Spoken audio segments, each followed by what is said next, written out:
Yes. Yes. I don't know what I'm doing. What's going on, guys? Welcome back to Hyperspace Hype, episode number 54. I swear to God, we're not trying to be a monthly podcast. It just keeps happening. Did you just say outer space hype, or am I No, hallucinating? I heard hyperspace. Okay, never mind. You have me saying, don't do that. I barely have a grip on reality right now. It's working for retail, you know. It's a life. Lines, man.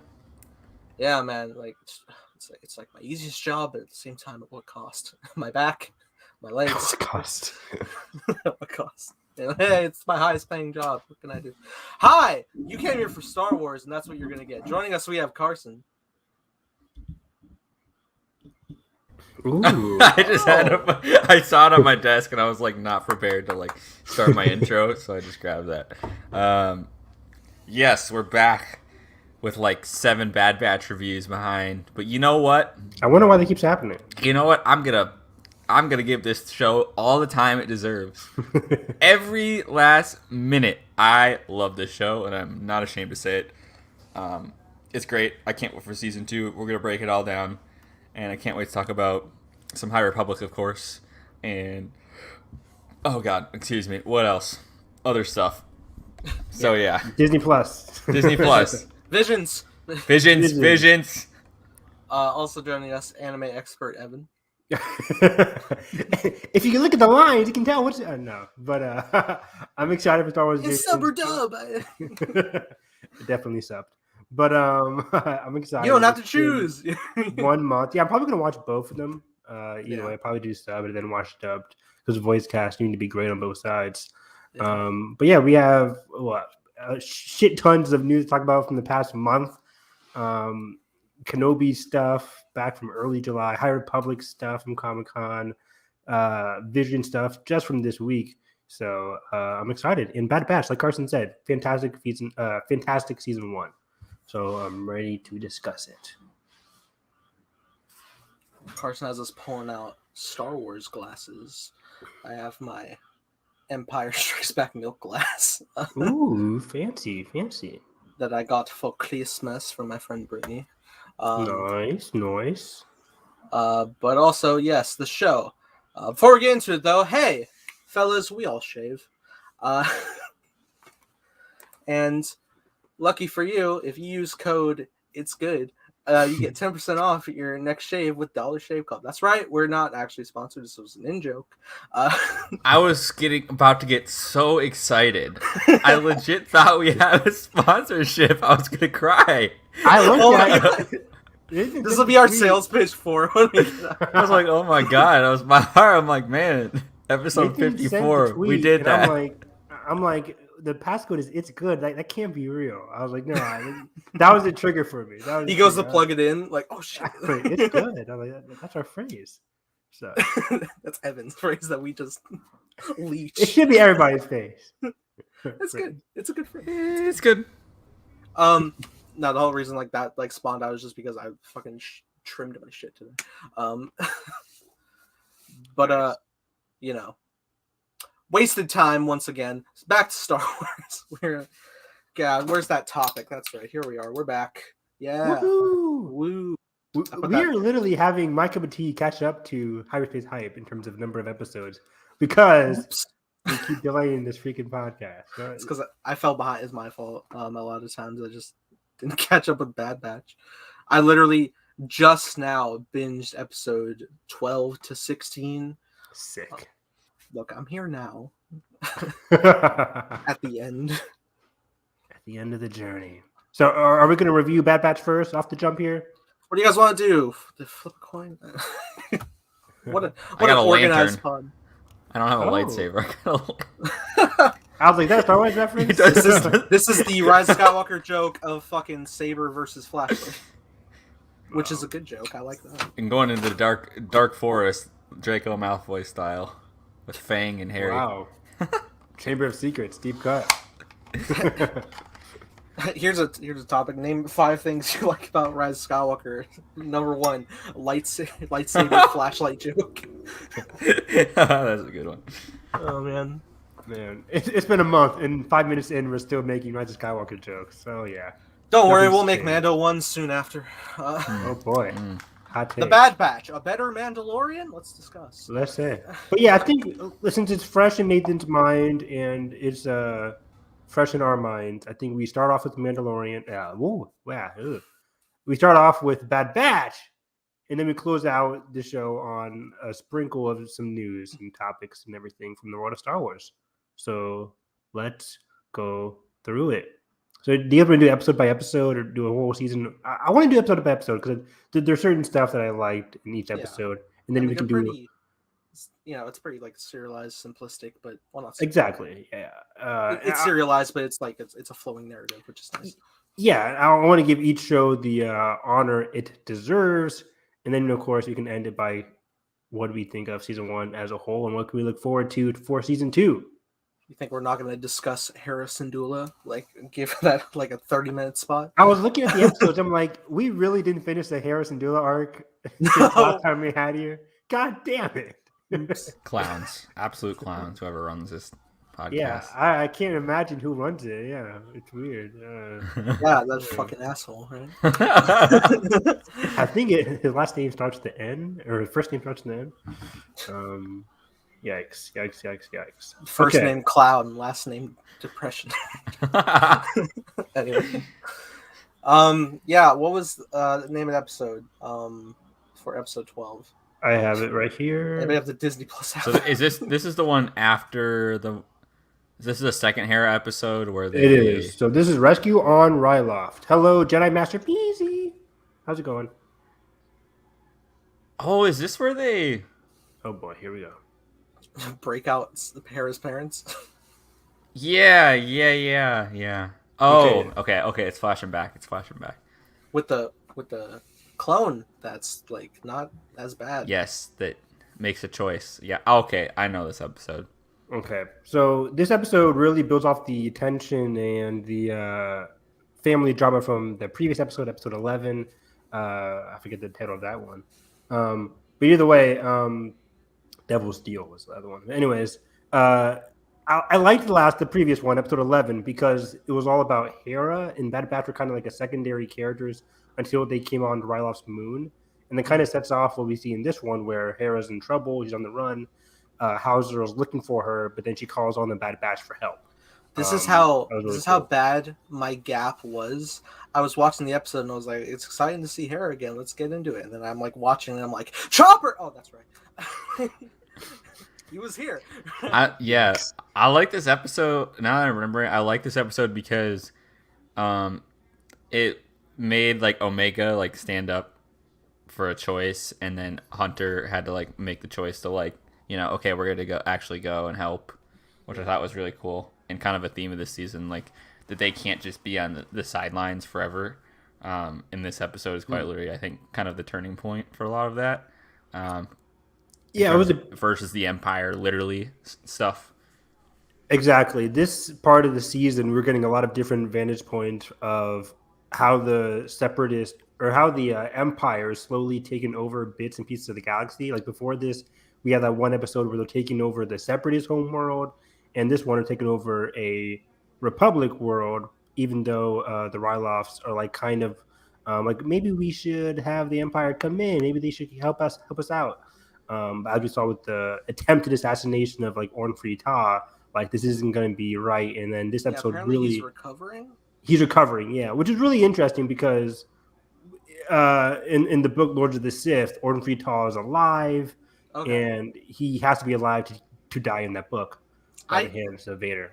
My memory's fuzzy where he got shot, but I swear it was in the head. I thought he died too, and it was another thing of like, okay, so the canon is being iffy again. Like it doesn't really matter. But they how do we fix the Ahsoka sabers? Yeah, I know, right? Here we go. But so yeah, I think the writers were like, okay, let's have him stick around and be alive. So it was an attempted assassination. The impact still stands, in like Hera's dad, Cham, is still framed for this, and their mother is also framed, especially with Hera leaving.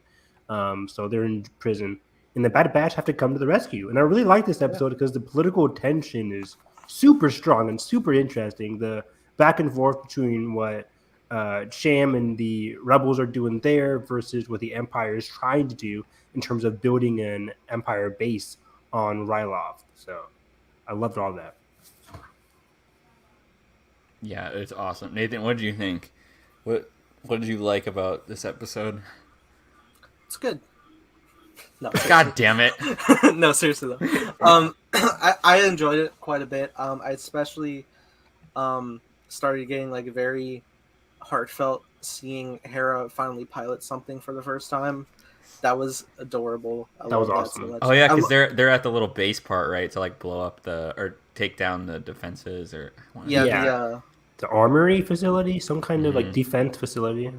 Yeah. The weapons, is it weapons depot or the refinery? It's a refinery. Refinery. That's the That's what word. it's called. The classic probably exists outside of Star Wars, but I've only heard it in Star Wars. Yeah. A refinery. Yeah. Oil refinery. I don't know. No, it doesn't exist. Yeah. Fiction. Exactly. King George. Wow. The Lucas. But yeah, no, that was great. I love seeing Hera and Omega's dynamic because like they're kids, like fighting for a similar cause, and also they're just more optimistic because they're young, and it's great. It's great perspective. I love seeing that. I love seeing the team dynamics. I love every time Omega pushes against Hunter's reluctantness, because deep down, he cares enough. It's just a matter of, can we keep the team safe? Exactly. And we kind of see this play out in a lot of different episodes, but it works here as well. And it kind of like sows the seeds for the finale where they're like, "Why?" Crosshair's like, "Why? How come you never rescued me?" And it kind of rings true because in all these previous episodes, Hunter and the Bad Batch are going back to rescue people they don't even know. Like, they don't know who the people on Ryloft were before this. What's up, Ben? They don't know the people in other previous episodes who they were, but they always came back and rescued them. So how come they never really went back and rescued Crosshair? And speaking of Crosshair, Crosshair has some great moments in this episode, along with Hauser. Hauser was a scene stealer in this episode with him coming out of the hangar, and you think he might get shot, and you're like, what's going to happen? I thought Hunter was going to, Crosshair was going to kill him, yeah. Yeah, I thought Hauser was like, I'll give you guys a distraction. You guys escape out back. If you guys go to the front, the Empire's out there. You guys will be killed. So Hauser takes off his helmet and starts talking to his people. Yeah, he actually convinced some people, and I'm like, it's my Stormtrooper rebellion that I didn't get. Here we go, yeah. It was amazing. I'm like, this is why Hauser became a huge fan favorite character. He has the awesome hair. But he's also an example of a clone trooper who, I guess, he was most likely affected by Order 66, but also, since he's not around a ton of other Jedi, he's just around Sham and the Rebels, I guess he wasn't as affected by the Order. And we've kind of seen this in other instances too. Like Rex also had some difficulty with it as well. But also in the Kanan comic book, Kanan helped convince another clone to help him out. And of course, that clone ended up dying, but still, like, it helps Kanan out in the comic book. So that was very interesting. I just loved it. And then seeing Hauser make that decision, and then Crosshair, when he's on the scope, like, takes off the scope and just looks at what Hauser is doing. It was a very interesting moment. And also in lieu of the finale, you can kind of see in this episode, this is where Crosshair didn't have the chip in his head. Because this is after the events of the whole attack on I forget the name. Yeah, the garbage planet. What's that? The Fallen Order. The Fallen Order planet, exactly. Yeah. And that's when most people assume that's when, after that incident, that's when he got the chip removed. And in this one, you can tell like Crosshair's acting a little bit differently.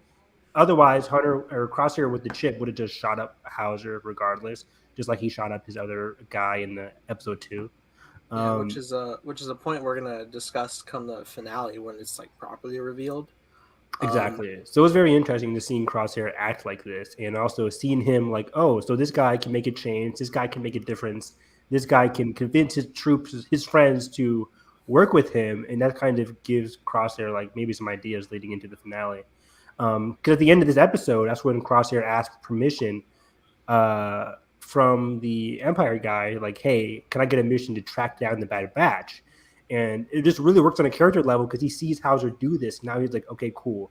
Now I really want to talk to my old allies at Bad Batch, and maybe I can convince them to join me. And it's very like Kylo Ren-esque, where he's like, hey, join me, join the bad people. But it's also interesting because the bad guys, LJ, the bad guys getting the influence from the good guys in Hauser. So that was just very interesting overall. So this episode was fantastic. It's one of the best episodes of the season. Hell yeah. High praise. And the animation too. The animation just continued to be awesome. I loved it. Yeah, these last like 4 episodes just are like, especially finished during COVID too. Like, they're so gorgeous. I'm like, insane levels of textures and environments. Like half the shots is like environment shots, like look real. I'm like, oh my god. Yeah. And the digital camera work, like yeah, you didn't have to. You could have been static shots the whole time, as I expected, but you're just like over shoulder, like low camera angle, like confused faces. I'm like, what? Like, every time I'm like, oh, the rack focus, split diopter shot.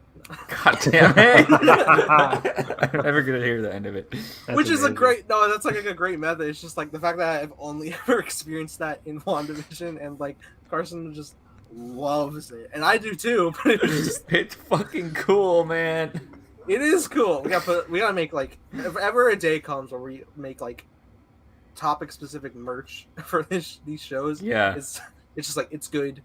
Split that'd be awesome. Like the same way Patrick Willem has the Ask Me About Our grading.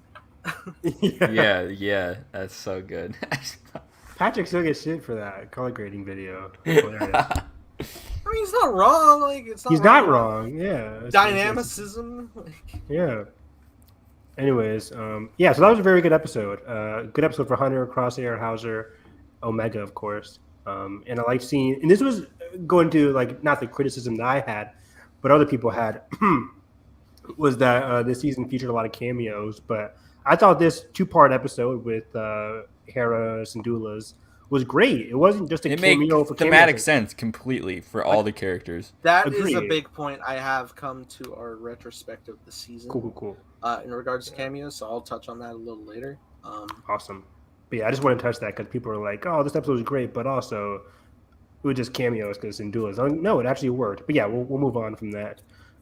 Great episode. If we get to one of my least favorite episodes, probably my least favorite episode is this next one. Was that the Infestation? Episode 13, okay. Infestation, where my notes, the Bad Batch is forced to save Sid from this person who took over her job. I forget the guy's name right now. I don't think it's like a matter of saving Sid. It's more like getting her domain back. Yeah, getting her domain back. Because Sid was like, they come back to the planet, and they don't see Sid there. They see somebody else in Sid's chair. He kind of took over. But we also see the return of the people who run the Spice. What are they called again? The Pikes. The Pikes, The Pikes, exactly. The Pikes make their return in this episode. Such a cool design, such a cool voice. And they're ruthless here, which I'd love to see, like, because we see it but like in previous stuff. Mm-hmm. But this was awesome to see their kind of political draw in terms of their organization. Oh, and I really liked the standout was like I loved like kind of the horror aspects and the carts in this episode. I also I also loved Omega like talking to the bad guy when they were like captive, I think, from the Pikes when they made Omega stay there when everyone else was retrieving the spice, and like they were having a conversation. I've loved those like because like she's so impressionable, right? And you just see, and then you start to see her like taking sides and like just like, hey man, like maybe you should like stop being a dick, like basically. It's pretty great. Yeah, I love that stuff. Good little moments for sure. I wrote down in the episode, I agree with Carson, that the horror parts are really interesting. I always love it when Star Wars gets a little bit like scary and a little bit like with the horror of it all. I think they could have gone stronger with it when they were in the tunnels because those things are pretty creepy. You didn't like the break into Gringotts segment? I was really thinking the same thing. I'm like, this is Gringotts. I will say, I was like, oh shit, mining shaft Star Wars? I wouldn't mind seeing more of this. Like, so So that was really cool. But yeah, not much to say about this episode. But I did. I watched StarWars.com because after every episode, at the end of all their like weekly videos, they have an interview with the creators. And I think it was either Jennifer or the other producer on the show. But they talked about how he liked this episode because it kind of went on line with what I was saying previously, where in this part of the season, the Bad Batch are going from planet to planet or mission to mission or episode to episode, where they're seeing how different ways in which the Empire's growth is affecting different things. And here it's like there's a lot of power vacuums thanks to all the new changes going on in the galaxy. And this episode is a good example of a power vacuum, except in this time, we're seeing it through Sid's perspective. Yeah. So that was very interesting. So yeah. Thematically, it makes sense. I just think overall it just was a pretty low bar episode, but it was still pretty interesting. Yeah. I mean, I love, again, seeing, like, more of Omega being like, well, we gotta help Sid. Like, she helped us. It's just, like, the equality of mindset, which is nice. She's too good for us. And honestly, I feel like even though, like, a lot of times it's just like, it's just like, you owe me and stuff. It's like, I think there's, like, an underlying, like, eventually Sid will be an actual, like, friend of the Bad Batch for sure. Not just like you do something for me thing, but hot take: Sid will die in season 2. That is my guess. I'm kidding. Yeah, I'm kidding. just like Wrecker this season, right? I know. Yeah, I'm like, yeah. After a while, after they removed his chip, I'm like, okay, they might not kill Wrecker this season, even though it had a big emotional like payoff or whatever. Maybe they're saving it for season 2. We never know. I love these character progressions for Evan, where he's like, Wrecker will die. Maybe not. Look, you being Thor 11th Thunder. Maybe. I am worried that now I'm worried they're gonna kill Hunter at some point. I was so nervous they're gonna kill Hunter this season. I know. I mean, once I knew season 2 was coming, I knew they weren't gonna do it this season. But at some point, you have to wonder. You have to wonder. Ponder the question: what if? Next time. Time is a prism. Blah, blah, blah, blah, blah. Tomorrow. But I still gotta watch the episode. You haven't watched it? Not at all. It's great. I watched it last night. Cool. Okay. Like you watched it like so much sooner than me. Yeah, episode 1 he's on stream. Dude, but hearing Chadwick's voice again, come on, man. Depressing. That was a wrap. It was a lovely send off that made me like 3 separate times emotional. Just also with, like the way they would speak. He'll be back, right? Yeah. Okay. But what else? Star Wars. This episode. But yeah, at the end, like, don't the Pikes cut off his guy's horn or whatever the gangster? Yeah, they did. I mean, I thought they were gonna maybe kill him. That'd have been badass if they killed him. I'm like, oh shit, this show is dark. But it's a kid show. Disney XD. Yeah, Disney XD. Or they blind Kanan. Yeah, they all fucking decapitated the Inquisitor. Yeah, like this is a kid show.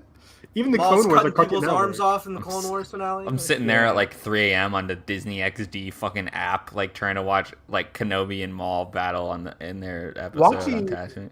Watching season 3 and 4 of Rebels was rough. Why did they do it like that? After season and it 2, always leaked like 2 days early on the Disney XD app, and then we're like, well, I gotta watch now. I can't just not watch. Me reacting to season 4, finding episodes, I was like, all right, is there an episode on Kiss Cartoon? Kiss Cartoon is all I use. That's so relatable. Kiss Cartoon is all I use for Rebels after a point because that's where you watch your animation. I had the Disney XD account, but it was like it just took so long. It would always be buggy on my computer. Yeah, and then it would try to because I had to link it to like my parents' like DirecTV or some shit, it was stupid. And then it stopped working, and so I couldn't watch the episodes that aired like after that point or some weird thing. There was once a time I had to like go under the Comcast on demand and then go to the channel of Disney XD to then find the title of Rebels to then find the episode. It's like it was ridiculous because like similar to Resistance, like it would come on later that night or I think or something. Yeah. But everybody would be talking about it in the morning. So God. So you couldn't avoid spoilers. So they need to just hire someone. It's like just release timing manager. It's like, I don't please. know. Like, would it not be like if you're like so prone on like midnight West Coast release, midnight East Coast, 9 p.m. West Coast? That's a pretty Makes solid. so much Pretty sense. optimal. Yeah, I don't get it. I'm looking at Oh. you, Eternals. Oh, Nathan, you made me think. Trailer We drop. said Mine Shaft, and then Edvin said Resistance. There's a great Mine Shaft episode in Resistance. Oh, Season 2, right? Yeah, in With season the monster. 2. Uh-huh. Okay, cool. Yeah. Yeah. Great episode. Watch the show, Nathan. Oh, that's the episode where they go back for the guy's. do I like boyfriend. Star Wars? Yeah. Okay. Oh, I love man, that species, man. They're so funny. they were too good. SNL guy. Yeah. Yeah. Bobby Okay. Moore? Yep. Exactly. I like how I said SNL No, guy. but You know exactly. Yeah, I haven't watched Resistance, but I'm It just could have like, been Jason Sudeikis. It could have been anybody. I don't think Jason Sudeikis isn't he in Ted Lasso? I mean, yeah, but he's like the most famous SNL guy for me, growing up at least. He was like Uh, the best. Like He if was he's in my this skit, guy. it's gonna be the best. exactly right. It's like, oh, Jason Sudeikis is on. Him and Bill Hader, I'm like, Him and Bill Hader, yeah. Now it's just SNL's like, if Adam Driver's not hosting, I'm not watching. I got some pretty good stuff. I mean, Emma Stone as well. Anyways, we're off track. After Infestation, we go back into another high of the season, and that is episode 14, War Mantle. Woo! Love this episode. Now is this fantastic. kicks off with the clone Gregor Correct. running. Yep. Which while I was watching, I got confused by the haircuts, and I was like, "Is this the clone from the like?" Are we Wait, on- is this the one where it starts with like the running? Like, Exactly. Yeah. Okay, It's a symbolic of most dangerous game. I'm like, why is he Mhm. running away? Like, who's hunting him out? Like, what's going on here? Every time they do something like that, I'm like, "This is the best open." Like, am I watching a movie? Like, It's so every cool. time. I felt that way. Like, my brother and I were watching. We were like, "Yo, this is already intense." 2 seconds into the episode, Dude, like, and the dogs in the the background. or dogs in the whatever. background, the intensity. You don't know who's chasing him, but then you see the clones. You're like, "Wait, clones are chasing another clone?" Like, And I think they have the altered armor in this. The first shot of the altered Yes. armor. So this was interesting because War Mantle is pretty much the impetus for this entire season, where the guy in the beginning of the season was like, "I want the clones to be dealt with in a way," and his whole prerogative was, "I want a new program for the Empire. I want to do away with the clones, and I want to start drafting people because one is easier, it's cheaper, and this is going to be the new way of the Empire." And oh man, this episode really drove that home in fantastic fashion. Yeah, this was a great episode. I loved everything about it. The new, yeah. like essential like phase 1, as it were, of the Stormtrooper.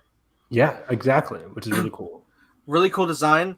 It's basically Ralph McQuarrie's original Stormtrooper design. Right. from the head Nice. shape, Okay, cool. Yeah. which is lovely. As soon as I saw that, I was like, McQuarrie. every time with the animations, I'm just like, what's Dave pulling today? Like, Right? Like, yeah, like design wise. Oh, what was great about this episode? I liked how the base was like inside of the like side of a mountain, and they like had nowhere to go, but Yeah. like up like one elevator shaft, and they had to like keep going around or whatever. And again, I thought it was cool that like Omega was like sticking up for like it's what we it was like it's what we do, or Rex would do it, or I can't remember what she says in the beginning. And I just love how she has to stay back on the ship, and it's so wholesome. Of like, I want to go. It was great that It's taking too long. It was great that they showed like the different points of just like sometimes you're just waiting. You're just waiting. Right. Like, for something. That's so true. But yeah, I think it was also like a great point. Like when they're talking to Rex after. Good morning, Evan. Is that your cars again? Yeah. Oh, I man. don't even recognize it without you guys recognizing it. I'm like, oh yeah. Yeah. Well, I gotta prefer that over frogs. Yeah. Um. I'm so close to the windows now compared to my old house. But there's like a great moment with Echo, I believe, or no? Yes. Echo? About like whole thing of like saving clones. Like yeah, it's too dangerous to go in, but it's literally the same situation with me when you guys came to rescue me. You remember the opening of the Clone Wars season 7? You Yeah. remember? The Bad Batch original arc. Exactly. His actual dialogue. You remember Clone Wars premiere? He says that. But yeah, no, it was really good. I'm just like, damn, you guys know the right things to say. The writers are really good at this. Yeah, that was a good moment from Echo. I don't think Echo had a lot to do throughout the season, but that was a very good line from him because it really drove home like his plight and like what he went through and how his character was important to the show. Yeah, and it was good when the action picked up. They were running around and they like were just trying to process it, but they didn't have time to like talk to each other. It was like really tragic. They were like trying to realize that like this is it, man. Like like they're already ostracized enough being the Bad Batch. But then, like, to have this extra layer of, like, you don't matter on top of it, basically, is horrifying, really. Yeah. TK, what's that? Right, like, dang. Man. This episode had big Death Star breakout energy, especially with the music. But the music was so good. Oh my So gosh. good. I'm like all the music is flowing through my head. Even my brother, who's not a huge like music person, is like, this sounds just like episode 4. I'm like, it really is. It really went home into the Death Star soundtrack. At one point they take a breather in front of like this like red comm, like the one where they like locate where Leia is, and I'm like, damn it, it's a New Hope. We're here. Yeah, that was amazing. Good stuff. Yeah, that episode was intense. I love the action. And we meet the Alpha Squad, or not Alpha Squad, but just like one of the major clones. He had the yellow armor on, who they were fighting with when they were trying to rescue. After they rescued Gregor and they were on their way leaving, they opened up the elevator and the guy turned around and he starts beating up on all of the Bad Batch, and they barely managed to escape him. Oh, it's a commando, right? It's Commando. That's what it's called. Yeah, and we've only barely seen him. Throughout the Clone Wars, they're based off of the video game, of course, Republic Commando. Yeah, everybody has such a deep tie to the Commandos game. I never played it, so I'd never know. Me neither. Yeah. I don't even know if I get to the Clone Wars part of that. I don't think I did. So I don't have like a deep connection with them. Clone Wars is like a lot, and it's an anthology, so it's like forgive me, but yeah. But I mean, it's still cool design. Yeah. But also, yeah, the episode's great. I was also like in my brain, I was listening to Gregor talk, and I was like, "This is the clone from Rebels." Right. I was like making sure. I was like, "Yeah, he is in Rebels." Was he in the Clone Wars? No. No. I would remember that. Oh, you know what? He was in the Clone Wars, but he wasn't in the TV show. Right. Yes. Yeah. That's right. Did you guys? I loved the end, kind of the end of this episode where they have to do the runs down with the ship. So cool. Like they get them off the side. Yeah. Love the tension. Oh, okay. Oh, yeah. Where they couldn't get everybody off, and then they had to they gotta zoom around real quick. Yeah. It felt very Temple of Doom, where they get out to the outside, but they're like on the edge of the cliff. Oh, love it. Over. Oh man, it was really cool. And then they had to leave Hunter behind at the end of this episode.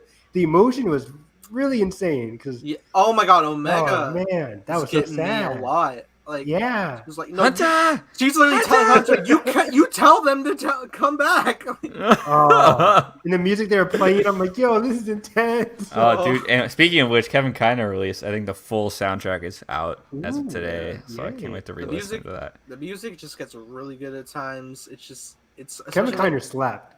A lot of ominous moments with Crosshair too, like the way it's yes. just like a weird synthy, like it's so good. Was Crosshair in this episode, or was he just in the end of the episode? Maybe just the end. Just, remember he was walking up at the end. He's at the it's a great episode, and then the way it ends, I'm just like, it's a 2-part finale. Let's go. I just hopped in. Yeah, it was boom. Return to Camino. Oh my. Yeah. Like we end on Hunter and Crosshair coming together, of course, in a bad situation. But then we get Camino in the next episode. I was losing my mind. Yeah, this first part of the finale is probably my favorite episode of the season. Back to Camino, so full circle from the premiere. Let me just gush about this for a second. Do it. To go full circle and to put them in the damn training arena, like the first episode. Come on! It was so good in that whole new context. And, dude, we get like, it's like it is like the throne room scene for the Bad Batch in that training arena where Crosshair is like, you think I had a choice? I'm like, shit! so good. That whole thing is so good, and I love like the little secret tunnels around the landing on Camino, and Omega basically like discovering where the lab that she once was, like having to go back to Camino, and Hunter being like, "I'm sorry you had to come back here, kid." All these little dude, it just all hit me in this episode. I don't know what it was. Just all these little emotional moments. So many good points. I wasn't aware Camino had like a tunnel system of transporting around. Like a lot of these cool little things, like it's like bigger than it looks, like type thing. Which remind me of Incredibles, of the like lab.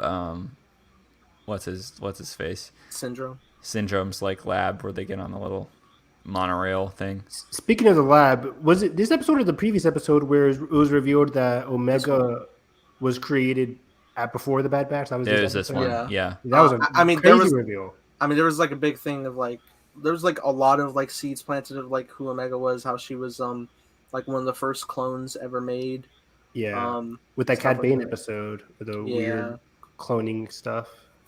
Big things. But yeah, that being said, like the fact that like she was at a point in time where like she knew the batch like as they were growing and stuff. Wow. It's why she was so fond of them in the first episode. It makes everything come full circle. Where she says it more so in the second, in the finale, but where she says like, "This is why like I wanted to be with you guys for so long because I saw you guys were different, just like me, and I always wanted to be with you guys." I'm like, oh my god, my heartstrings. This is how you do it. And it also like it confirms that they were not flawed, they were just experimental, you know. They were not like mistakes. They weren't regular clones that ended up like dispatched. They were like purposely experimented with for their abilities and just unique. Yeah, because they're like the cloning process is too perfect. Like they've done so much. Like there's no way it's just like, oops. Like we know you're the cloning facility of the galaxy. Come on. But yeah, it's especially like at the where they like Force 99. So there's like previous. I don't know. Mm-hmm. I don't know the canon logistics, but you know, it's is intentional. It's very good storytelling. Also, Camino is like notoriously one of, if not maybe my favorite Star Wars planet.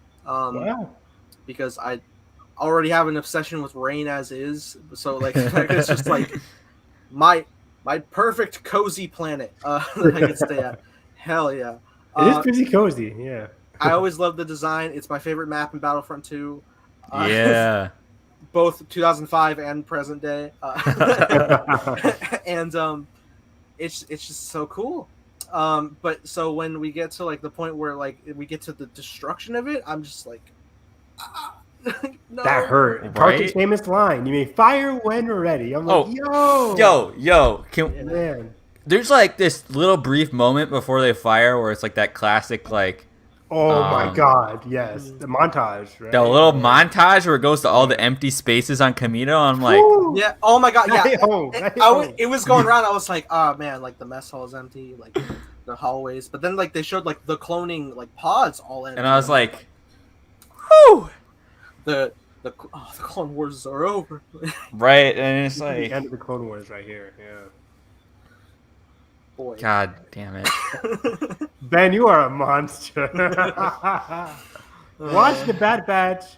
If we haven't been doing our job right, if since May 4th you haven't been watching the Bad Batch with us, Ben, come on. It's a fantastic show. You would love it. Certified Luke Skywalker free. Free on Disney Plus. Bundle? I love when people say like it's free on a paid streaming service. Dave Bautista's stream, man. But yeah, it's just Tarkin coming back, allowing the commander to fire on Camino and destroy everything, which this season has basically been building up towards this. Like I said in the last week's episode, the previous episode where there was they wanted to destroy all the clones and rebuild the Empire. Oh, don't they just kill like the governor dude in this episode? They kill off, they keep Lana Say. Yeah, the scientists, but they kill Sue. We don't like see. Well, we don't see him get killed, right? It's just like it very heavily implied. It's heavily implied. Yeah. I wasn't thinking about it. I was just like, how is Omega gonna get the badge? I was like, yeah. But yeah, they make a big thing, like a setup, like because it's like we're like he walks in and it's like the Empire has ended their contracts with us. Fuck. Basically, yeah. That's the dialogue. And it's just like, and then she's like, well, can you please dub that in? Yeah. Fuck. The Empire's ended all of our contracts. It's so true. Pop, like freeze frame, zoom in. Fuck. Perfect. Yeah, and then she's like, well, there'll be. I mean, we're like the best cloners. Like we can get more contracts. And he's like, this ain't the Republic anymore, man. It's the Empire.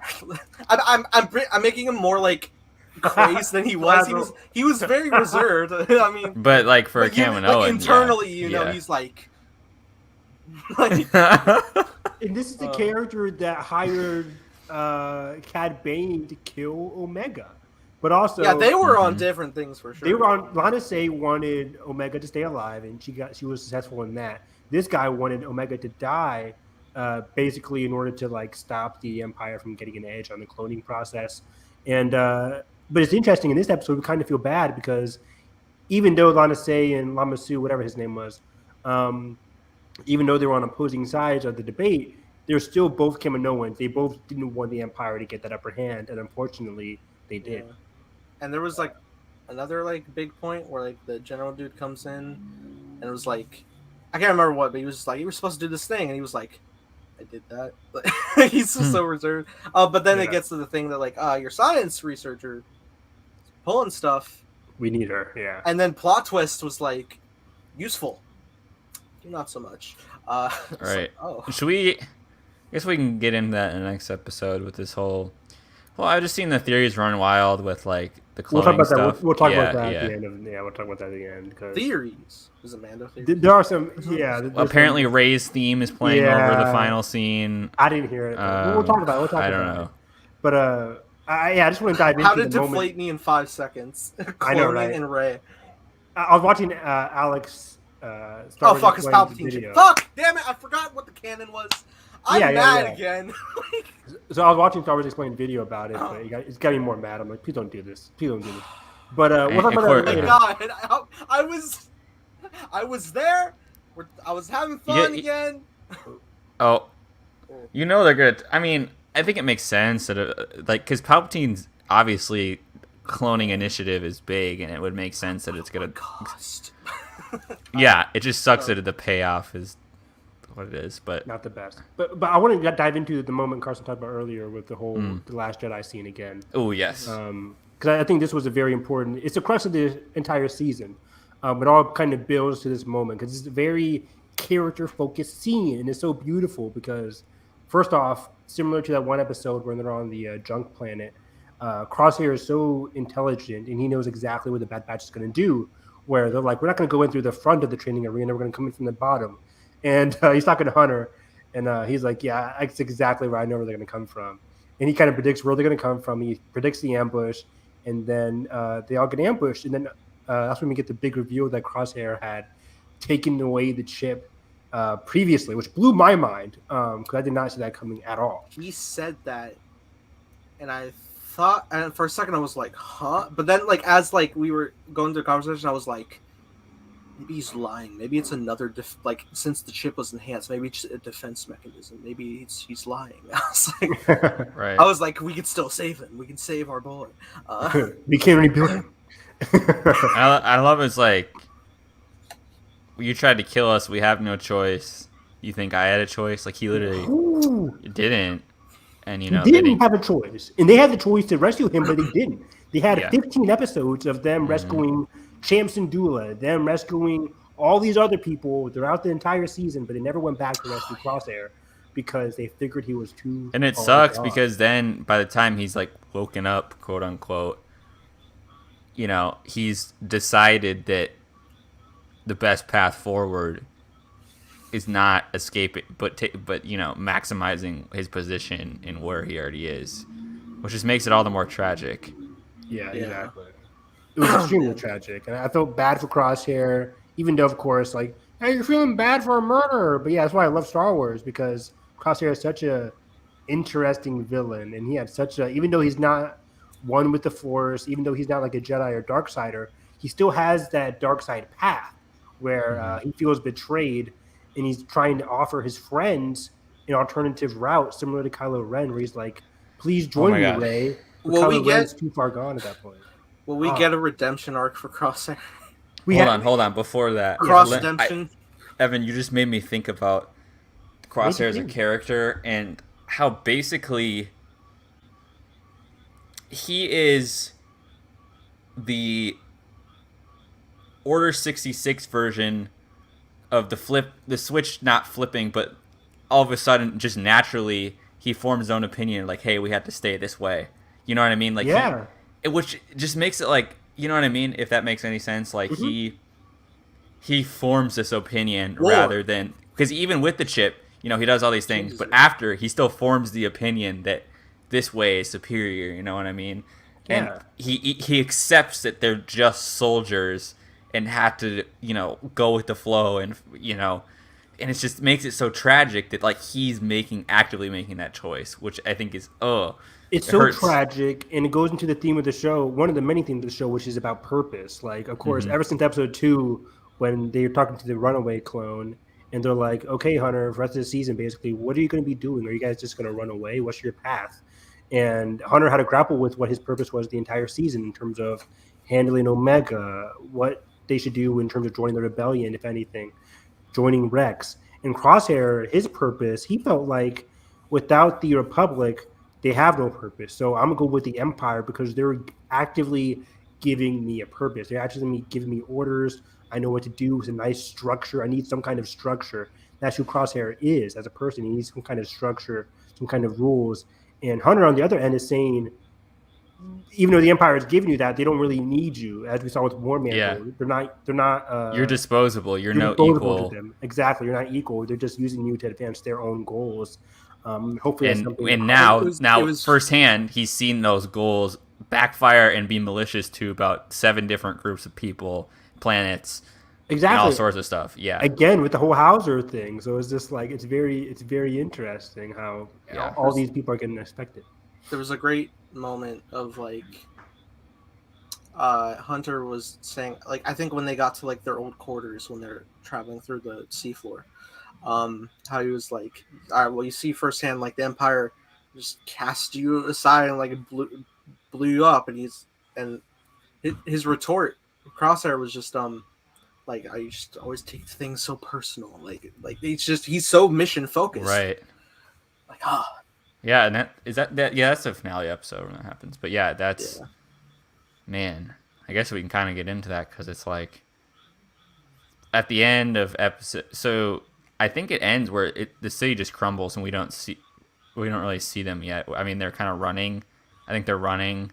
Yeah, they're running, trying to get to the hangar. Yeah, and everything comes crashing down.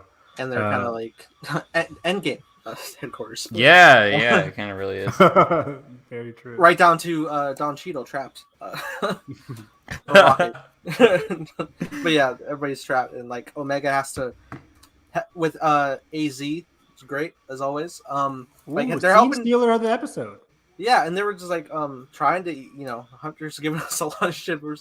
Crosshair's giving us a lot of shit, and we're still just trying to save him and try to get him out. So right down, Omega's just like break the debris. Oh, come on! Omega was going in, saving Crosshair, who just tried to kill her an episode prior. Like, oh my gosh, Omega's the best.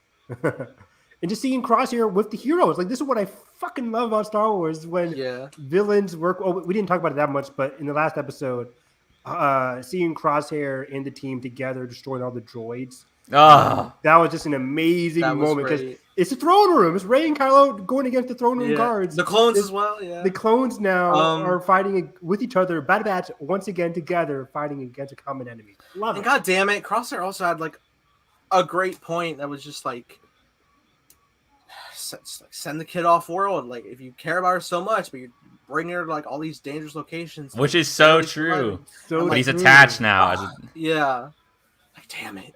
having like- just finished Amazing Spider-Man 2, it's like the craziness in terms of bringing somebody you love with you on the mission, even though like they are their own person, but you still bring them into danger.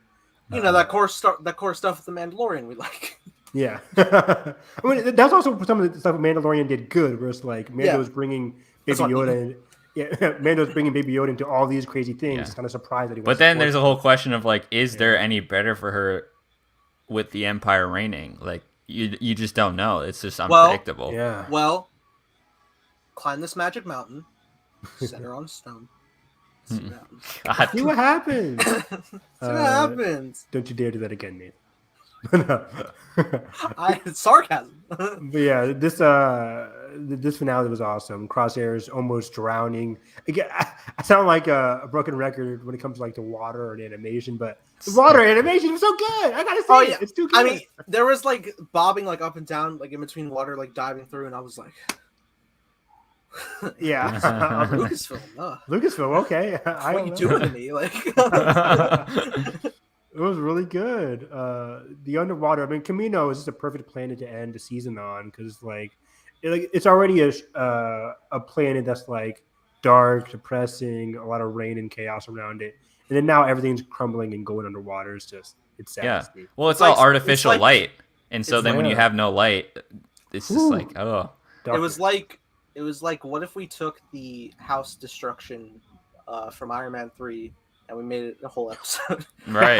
I was thinking, like right down to like the crumbling house underwater, saving someone. Like, that's great. dude, and then great scene. just when you think they get a break, they get them through, and then boom, it's the old quarters. How ironic is it that This is what I loved about the entire episode. Is that they were going. That's what I love the writers did. They were going through each and every like emotional room on their way to safety. It's like, oh, this just so happens to be our old quarters. This just so happens to be our old lab. I'm like, of course it is. But and then you see records like marks on the wall, and it just gets tragic that like Yeah. literally the war was like just this manipulated effort, obviously, to completely, cripple the Republic, and then, just these expendable people that, have purpose in their like, it's just Every It day I hurts. wake up. Every day I wake up. And Literally. I hate Palpatine even more. He's ruined every life. I hate it. I hate it so much.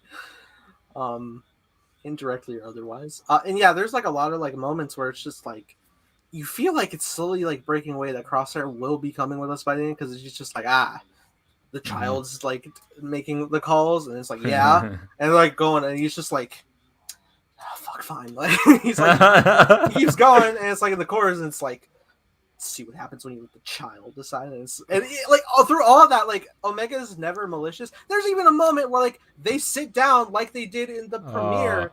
oh, so good. It's so Yeah. And what does she say? She says, "I understand why you're so mad." I'm trying to find the quote right now. I'm like, What did she say? That's a good quote. Cue up the Disney Plus. Like, oh man. Yeah, they were struggling, and then let me see here. Because he's like, "Leave me alone," and then what does she say? Dang, I can't find it.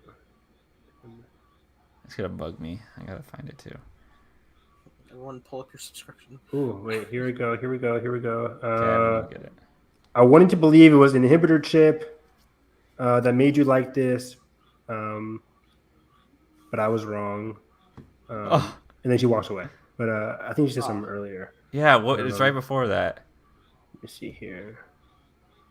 It said, I spent most of my time in this lab. I was alone down here until you four were created. That's why I was determined to find you all again. It was very good. Let's see. I had to quick math it real quick, and she said that because I was like, "Oh, Echo wasn't there yet." Yeah, right. Canon. Anyway. Yeah, I love that whole deal. And then basically, she was saying like, I understand what he went through.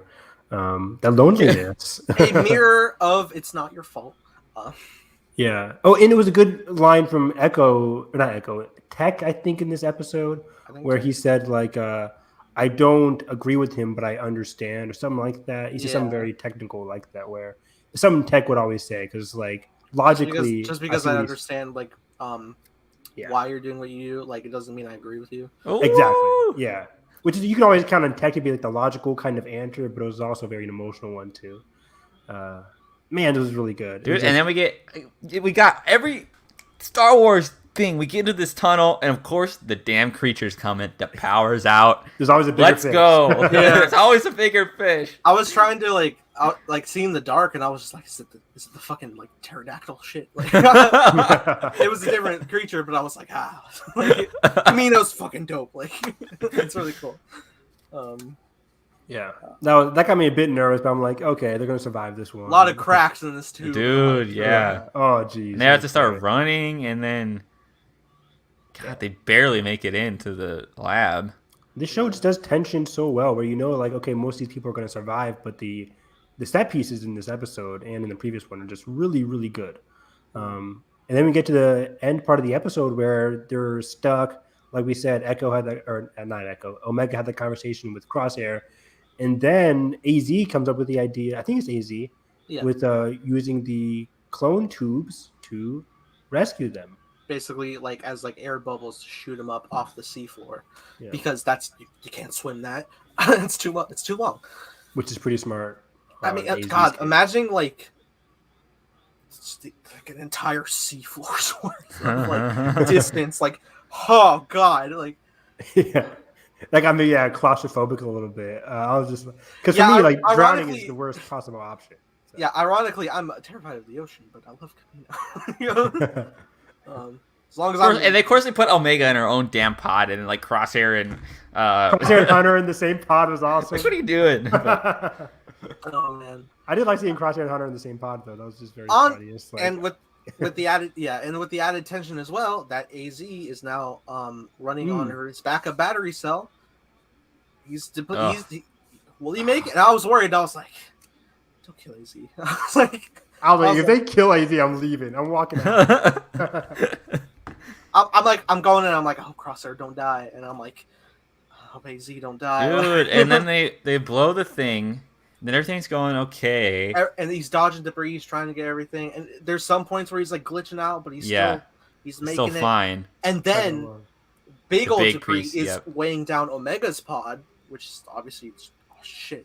Like we can't. She goes all the way to the bottom of the ocean, right? Mm-hmm, almost, man. I'm like, oh my God. And AZ was like trying to like dodge it through, but at the point he had to like just use like probably a lot more energy to use to get the buzzsaw going. Oh my God. And then lifts up Omega with the last of his power. And she's like, just like, you can make it, come on. And Hunter's like getting ready to jump in. And then you see Crosshair like come over and just like, fuck man, please not right now. And then you get that wide shot of Omega's pod going up and AZ coming down a little bit. Like it was a fantastic wide shot. Dude, like, and then she jumps out. She jumps out. Yeah.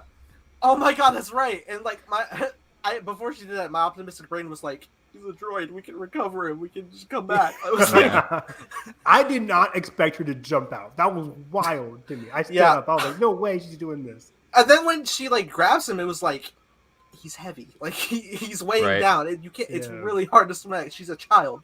Doesn't she lose her breath before Crosshair does his thing? I think she's all right. Yeah, but then we transition to the top, and then Crosshair's like pointing the gun. I'm like, are you kidding me?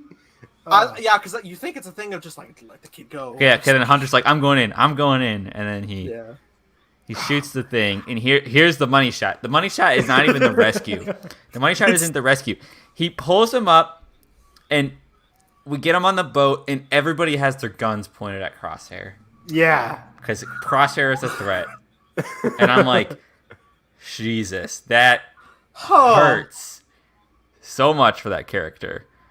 And then they all put their guns down, and he throws his gun to Hunter Wrecker. Yeah. Oh, that was a fantastic. Oh, like, come on! Now we're even. I'm like, oh, come on, that was amazing. We get to that point later, and then we're finally on that dock where the Marauder's at, and it's the music. The music. Holy shit! It's daytime. It's sunny. I was like, this ain't my Camino, but I'll roll. No, I like it. It's cool. Big symbolization of like a a new beginning, as it were. Yeah, the sunset, an unfortunate new beginning because like the whole past has come to an end. The whole past is destroyed. They got to move forward. Was that the only civilization on Camino? Is that? It seems like it. Yeah, I think so. There's so many planets where it's like, is it just this one city? Right. Yeah. Like, Is I don't know. Tatooine just 3 cities? But Which yeah. now to a point, I can see what the canonical standpoint with like cloning doctors by the time of Mando makes sense. It's not like that's also a crazy new perspective. Like they're not working from transit to Camino. Camino's just done. Oh yeah. Yeah, but the program just lives I talk on. Mando, Evan yawns. No, but then we get this great scene. They're all looking out. Everybody walks out to look, and Omega is like, like that's a wrap. Like There's also like the groups all stand together, but there's like still a little gap of Crosshair. Yep. Shot. so Like, good. Whew. I knew this because I looked up images for them. And then I think Hunter says something to Omega here. I can't remember if it's like sorry I had to bring you back here, kid. Which was so interesting. You would have done the same. It's like because Omega throughout the entire season, it's kind of like going to Camino is going back into the belly of the beast, which is always a big thing in Star Wars. Rey had to go to the Snoke ship, like you're going to the belly of the beast, and she survives, and she comes out a different person because of all of this. I thought you were talking like going back to like your trauma area. Same thing, yeah. That also which, works too. Which I was like, gosh, Yeah, Anakin going back to Tatooine and Attack of the Clones. Rey having a happy ending on Jakku. No, okay. Nathan has left the chat. Hey, I didn't write it. I couldn't find the quote. rewrote But yeah, I couldn't find the quote. But yeah, just Omega leaving. But then again, another great character moment. We get a fantastic conversation between Crosshair and the group, where they're like, "Okay, you can come with us, Crosshair." He says, "Now I'm giving you a choice" or something. Yeah, he's like, "Now I'm giving you a choice." And Crosshair, did Crosshair says that or Hunter says Hunter that. says that. Yeah, Hunter says that. Yeah, because Hunter felt bad about like what Crosshair said to him in the previous episode, and Hunter's right. Like, I'm gonna give you a choice, and Crosshair basically declines, which is very interesting character beat for Crosshair. Because we figured, his redemption, he's going to come join the team in season 2, hoorah! But his redemption isn't finished yet. This is a very Zuko Avatar crossroads of destiny episode here. Yeah. With, wow. It's the way that what a call, Evan. I mean, it's my favorite episode of animation history ever. It's the best episode of all time. So good. It's always these type of revelations in my brain that I'm like, maybe I'm not ready to make it big, because I'm just like, because I like my whole prediction was like, yes, we're gonna fix this. Like in the season, we're gonna get that inhibitor chip out by the end, and we're gonna roll on New Adventures season 2, and it's just like, and then you bring up the Zuko thing, which when I was watching that too, I was like, damn, it's not that easy. You have to like build to right. that. So we gotta watch Avatar: The Last Airbender for my cup of tea, or and even I'm then, down to like guys. Like the final 4 episode. And even then, the redemption is probably going to be like more of a compromise, like just like a mutual understanding than like I'm good now. Like I think that's such more interesting. Yeah, this is Live the free, best. don't join. This is the best part about good redemption arc because the villain technically has everything they want, but they get to see what they it's not like reap what they sow, but they get to experience their decision. Like in Avatar: Last Airbender, Zuko is now, spoiler alert for Avatar: Last Airbender, season 3, Zuko is now Prince of the Fire Nation, and calling this episode, he's going through it and he gets to experience what it's like being in the Fire Nation. He has everything he wanted. And he's crying to Uncle Iroh saying, like, I have everything I wanted, but I still feel like shit, basically. Oh, yeah, well, Iroh's locked up, too, right? And Iroh's locked up, just not even looking at him. Oh, dang. You know, his real dad. Best show ever. But we're going to see that in season 2 with Crosshair. We don't see him come back to the Empire, but he did. So we're going to see Crosshair go back with the Empire, and he's going to see what the Empire is doing now with the progression of War Mantle and what his life is going to be like moving into season 2. And that's going to be the instigation for... radicalize him even more back towards... His redemption, yeah. And it's going to be cool because, like, I imagine that, like, he's either going to be, like, phased out pretty much entirely to, like... I don't know, just like a maintenance role eventually. Like I can imagine him like not even being a soldier, not Yeah. even having a I was squad, not having anything, and just kind of like You think so? existing. Or my I could see it get to that point. Yeah, I my could too. I could see that eventually, but I think like starting off like with such devoted loyalty to the Empire and stuff, and how like skilled he is, I can Oh see yeah, him. he'll still I be. yeah, I can see him like even like working a bit closer with probably Tarkin if they want to like That'd be make him a super little cool. more. I'm very excited to see what kind of characters they bring in. Usually, I'm not the guy like connections, but Well, when they make I'm- sense. I'm very excited to see what kind of characters they bring in during this path for Crosshair. Is Yeah, it's gonna be very. where are we in the timeline here? We're still like We're still early. few months probably after Few Order months 66. after Rise, yeah. But before we get into more theories, I want to just should we talk Rise. about the? Should we talk Is about Krennic alive? Wait, He definitely Yeah. is. Yeah. Yeah. can we get Krennic in season 2? Krennic has 19 years. To He has live. 19 years. We could see young Ben Mendelsohn. That'd be fucking cool. I don't know. Bring I in think- Galen Urso. Let's go. I think season 2, I think season 2 we can get a young Merrick or Krennic. I would like Boba Fett for sure, right? I would like them to use the character model they made of Driving Voss. I was about to say that. Damn it, Nathan. Woo! Yeah, when we were talking about the Pikes, I was like, I think we will see that character from Infestation again because Star Wars never does like filler episodes. Right. So I can see that gangster popping up again because he owes Omega now. So my, this could be interesting. my brain was like going through files. I was like, is he in Rebels? Is he? Yeah. Like, He's a please. brand new Yeah. character, but I can see that guy coming back because he owes Omega one, so it'll be a good episode for Omega. Isn't and the I can same see kind Dragon of Boss, too. isn't the same species character? Isn't there one in like I know there is one in Rebels that they talk with. But does he also have a missing horn? I don't know. I think have you maybe seen? not. Don't we see species in Return of the Jedi? I don't know. Look, Yeah, so we see him a bunch. I just the mean like there's devil like this. species. Yeah, there's like that one dude like they make deals with in Rebels.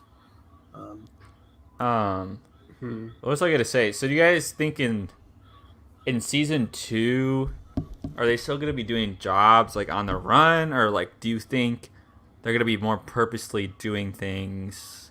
Great I'm so question. curious where they get what. Rex! The opening of season 2. What are they doing? Presumably, there's like a little bit of a time skip, or I was what's just about to happening? say, I watched the Star Wars interview with Jennifer Corbett, who also wrote the series. Thank you, Jennifer. She mentioned how there is going to be a little bit of a time skip between season 1 and season 2. Not a lot, but a couple of months or weeks or whatever. So that's going to be interesting. If I were helming the Bad Batch, even though I just said I need some time, if I were to like progress forward, I would probably like kickstart my theory for this show before we had anything to go off of, which was maybe have places of the Batch like kind of pulling that freedom fighter type stuff closer to Rebels, where they like knock out Imperial facilities here and there, but for like maybe that's also Rex's first inflection of just like freedom fighting stuff, and the same with like Saw and stuff. But then it like gets closer to like that buildup of like maybe there's a more clear cut path we could be following. That type of Sparker Rebellion stuff like you see like with Enfys Nest and Solo. But I think it'll be a more of a path like we're not going to see like the Batch are going to fight to the end of their days for the rebellion. I think it will be more along the lines of we're going to find a place where we can get out to settle down with Omega and be a family. That's what I really, really want their end game to be. I see this playing out like season 3 and 4 of Rebels, where Kanan in season 1 and 2, Kanan and the gang basically weren't really connected to the Rebel cause until season 3 and 4. I could see this being the case too, where I think early on they could do a couple more missions, but also Rex will get involved once again. We'll see Rex again, and he'll kind of drive them, and Hunter mostly will drive them to finally get in with the rebellion, like Nathan and you guys are saying. Do some groups. Hopefully, none of them die, but I could see some dark routes for this group. Like I could see them doing a great mission for the rebellion that's like going to be key to defeating the Empire, and maybe losing a member or two. But I really want Nathan's ending. I want them to have that freedom with Omega, but also at the same time, you get into this stupid question of like, why aren't they in the original trilogy? But like, well, my thing can answer. Like in terms of them just like laying low and not doing anything, I feel like they would come help out. So okay. it's that weird. Well, maybe we'll get the Qi'ra effect. Right. Yeah. Ooh, that'd be awesome. And that's the other direction, of course. Like, I want happy ending. like, please for once. Please. There's still all the underworld stuff. I mean, there's still like Sids and people like that can go deeper into the. Where did Maul go? I don't know. You know, and when you're not fighting for something, you end up in this weird middle ground of these syndicates and all these different things, and then it becomes like we can't stay. Like, oh man, there's so many fascinating directions. I can't wait to see what they choose. There's so many possibilities, but I think the big one is like they are definitely going to lean more into helping out with the good guys, with the rebels. Yeah, there was that episode we talked about War Mantle where they communicate with Rex, and Rex seemed to be preoccupied with something. That's why Rex can't physically get there himself, and they're like, okay, Rex, we'll go down there and rescue Gregor for you. And that's the last we saw of him. 3 episodes. That's the last we saw of him. So I'm like, Rex is definitely helping out Ahsoka, I think, in that moment. And maybe thank you, by the way, for not shoehorning Ahsoka into this season. And maybe if they go and they free clones, or they're trying to, you know, how many? I don't know how many are left, but yeah, we didn't mention it. We are definitely. Yeah, I don't know how many clones are left, but I can see a clone trooper rebellion happening. There was a clone on like the dude's ship before they bombarded Camino. So they're still. Oh, and speaking of clone, we have to mention the post-credit scene with the Nalase going to Mount. I think it's now called Mount Tantus. Which is I saw a photo of that going around, and like I didn't know the context. I was just like, "This is a Disney. Is this a Galaxy Edge thing? I don't know." I just kept scrolling. I put some notes on it, so let me go to my notes app. This is it connects with the clone facility. It could connect with one of many cloning facilities that Palpatine has throughout the Empire or throughout the galaxy. I mean, you know, similarly, like. Mando connection thought process is like they raided another rock installation built into the cliff that also had exactly. So I think it's more of like having accessible cloning facilities that are hiding in plain sight. So this could be a cloning facility that relates to Palpatine and Tross, or it can connect with what the Mando is discussing with the new theory that the Mando is doing, the Thrawn heir to the Empire trilogy. And I'll definitely want to talk about that. Because Mount Tantus got its start in the heir to the Empire. That's where it started. Remember? In Legends. In Legends. So that's why people are like, "Oh, okay." Because I was thinking of like when people were saying Thrawn. I'm like the Thrawn show, like the recent one. I was like confused. Now I can see how people like pair that, because we know that like a lot of the Rebels and Thrawn plots are popping up in the like live action. So people think like Mando could go to this very same mountain, and that's where Thrawn wants a new clone army, whatever. Blah blah blah blah blah. I wonder what the big initiative will be in season 2, in terms of, because there's obviously going to be some big initiative that. For the Empire? There'll be overlap between interactions with Crosshair and interactions with the Batch. Yes. Connecting at these points in time. You know what I mean? So I wonder what that big kind of thing is going to be for season 2. Yeah, I'm so curious, because I think the Empire is going to be obviously diving into more cloning in season 2, attempting to dive into more cloning for season 2. And that really, the Bad Batch are clones. So I can see it being Crosshair. It can serve two purposes. Crosshair being in charge of defending this clone facility, possibly whatever they decide to do with it. And maybe Crosshair gets to see like the evil of the Empire and what they're doing with the cloning, whatever. And that can really give Crosshair. I mean, he did some and to that end, the rescued / redeemed clones and the Bad Batch, knowing that the Empire is using, perhaps midway through the season, they fight like experimental clones that are like way better than them or something weird like that. Yeah. And then by the end, with all these redeemed clones, the clones raid the factory and decide that they need to destroy all the cloning devices in the science, because they're like, this is not worth it. We need to cut this off. Perfect, Carson. As soon as I saw that mountain, I'm like, oh, so this might be the season finale of season 2 where Ooh.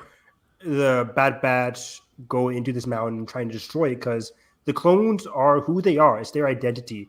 And if the Empire tries to use that for an evil end, I could see the Bad Batch, their final mission being destroying where it all started, basically, with cloning. Man, that's going to be interesting because we don't see cloning a lot in the original trilogy and beyond. So I can definitely see Bad Batch. You fought in the Clone Wars? That's all you get. I can see the Bad Batch having a big help out for the rebels by destroying a big facility. Of course, War Mantle was still a success because they get more troopers that way. But also, I can see the Bad Batch, their lasting legacy being the destruction of evil cloning. That would be awesome. Yeah. Overall, what do you guys think of the season? Is this the best first season of any animated series or series in general? Because I think it's right up there with. Having rewatched Rebels, I really do like Rebels season 1 a lot. Rebels kicks off and it's kind of like it's fun, but it's also we're not at its full potential yet, so we're still a little family friendly before we get into like the real. Well, but there is also like great moments that are like when Ezra dives into like stuff with his parents and stuff, and I'm like, oh shit. Yeah, and like, isn't like the Force bond in that season 2 with like in season 1 where it's like they at the very end the animal. Oh, the animal. Yeah, that's the finale season 1. Yeah. Because I love new mysticism and exploration of like Force stuff. I'm gonna still give it to Rebels, but I think Bad Batch is probably a close second. Bad Batch, I think, it's either close second or succeeding over Rebels. Because I just love this is the best Star Wars has ever looked. The score for this series was fantastic. I do think Rebels and even Resistance succeed better in terms of character work for this first season. I think this season really shined in terms of Hunter, Omega. Yeah. Those three had a very great, had all great character arcs. I mean, it's hard with an ensemble, and I think Wrecker served his purpose. I think Tech had his moments, and I think Echo with that episode 14 really got cool kind of moment. I agree. Oh, and we forgot about the Echo and Omega moment in the little when they're powering up the pod, and he's like, "Hey, kid, are you okay?" Oh yeah. What does she say? Something. It's like when she has the wet hair, and she's like, it's like, man, she can't catch a break. Yeah, it's like she's going through it. Yeah. I remember when they all like finally like broke the door open and flooded in. Like Wrecker immediately caught her. That was funny. But then they just stopped Crosshair with like a boot. Yeah. Man. Crosshair, you stupid bootlicker. Outdoors. All right. Hilarious. I did want to touch on in regards to cameo selection of existing characters. Mando season 2 versus this. 100%. It's way more fluent here because every cameo makes sense. And I was like thinking about this too in like regards to like Rebels. I was like, were there some that was just like too on the nose at times? But I mean, even there, I think everything makes sense because like in Rebels, like Leia's here, we're in like the crossroads of building the rebellion, makes sense. Lando's here, man, always shoveling out odd jobs. Like sure, like cool. Luke running across the horizon, he stayed back there. We didn't like have a field day backstory that we met. Luke. Oh, so good. So good. Every time I see it, I'm like, oh fuck. So that makes sense. And in like the Bad Batch, a lot of stuff makes sense. Like Kanan right off the heels of Order 66, where we see him, makes sense. Hera, her family being like set freedom fighters. Spark of Rebellion type stuff makes sense. Rex especially, the big factor of how we deal with like the clones themselves being the main focus of the series. And the chip, 1000% makes sense. The chip as well, yeah. And where you didn't need to like bring in Ahsoka to be like, when I discovered like how to get the chip out, even though it originates from Fives, which was a tidbit from Rex, it just flows well. God, okay, I wonder if we'll see, because we have this big kind of gap with Kanan between A New Dawn really and when he left in Order 60 or in Bad Batch. Mm-hmm. It'd be so interesting to see them cross paths again, even if it was just briefly. Does New Dawn get into how Kanan and Hera met? Yeah, they meet in that book. Yeah, because I know they're in together. I didn't know if it got into like they have sex in the book and everything. It's pretty graphic. I'll pick it up. Actually, before you were gonna say that, joke or not, I didn't realize that, and I probably need to dive into New Dawn because I haven't read it. Because he's like, because remember I brought up before when I was reading that book of like, there's some time passage and like he's like grown up and shut himself off from the Force and all these things.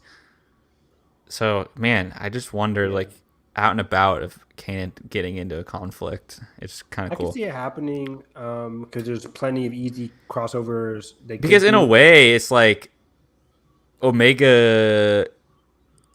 I mean, Kanan's kind of the Omega that got away from Hunter, kind of in a little bit of like they could have. I think Hunter would have took Kanan in and let him stay, and try to like help him a little bit because he's a Padawan. So I just like that little tidbit as a. I can see Kanan. I can see Ahsoka coming in, even though I don't really need her. I can see her because of her connection with Rex and what they teased in season 1. Dryden Voss, Nathan mentioned, I can definitely see coming back. Sid, I can't wait to see her again. I wonder what she's up to. When Ahsoka shows up to the batch and asks where Thrawn is, cinema. Nathan has left the chat. But that was like a big point because when you look at like the cameos for Mando, it's like Bo-Katan makes sense. It definitely makes sense. Boba Fett, borderline because Mando stuff. So okay, I can make it make sense. Cobb Vanth, having the boots. Yeah, Cobb Vanth is fucking awesome. So minimal in the book, so it's like you have an expansion that you could do. He wasn't even a cameo. He's a new character. He's a new character. Basically. But then they're like Ahsoka.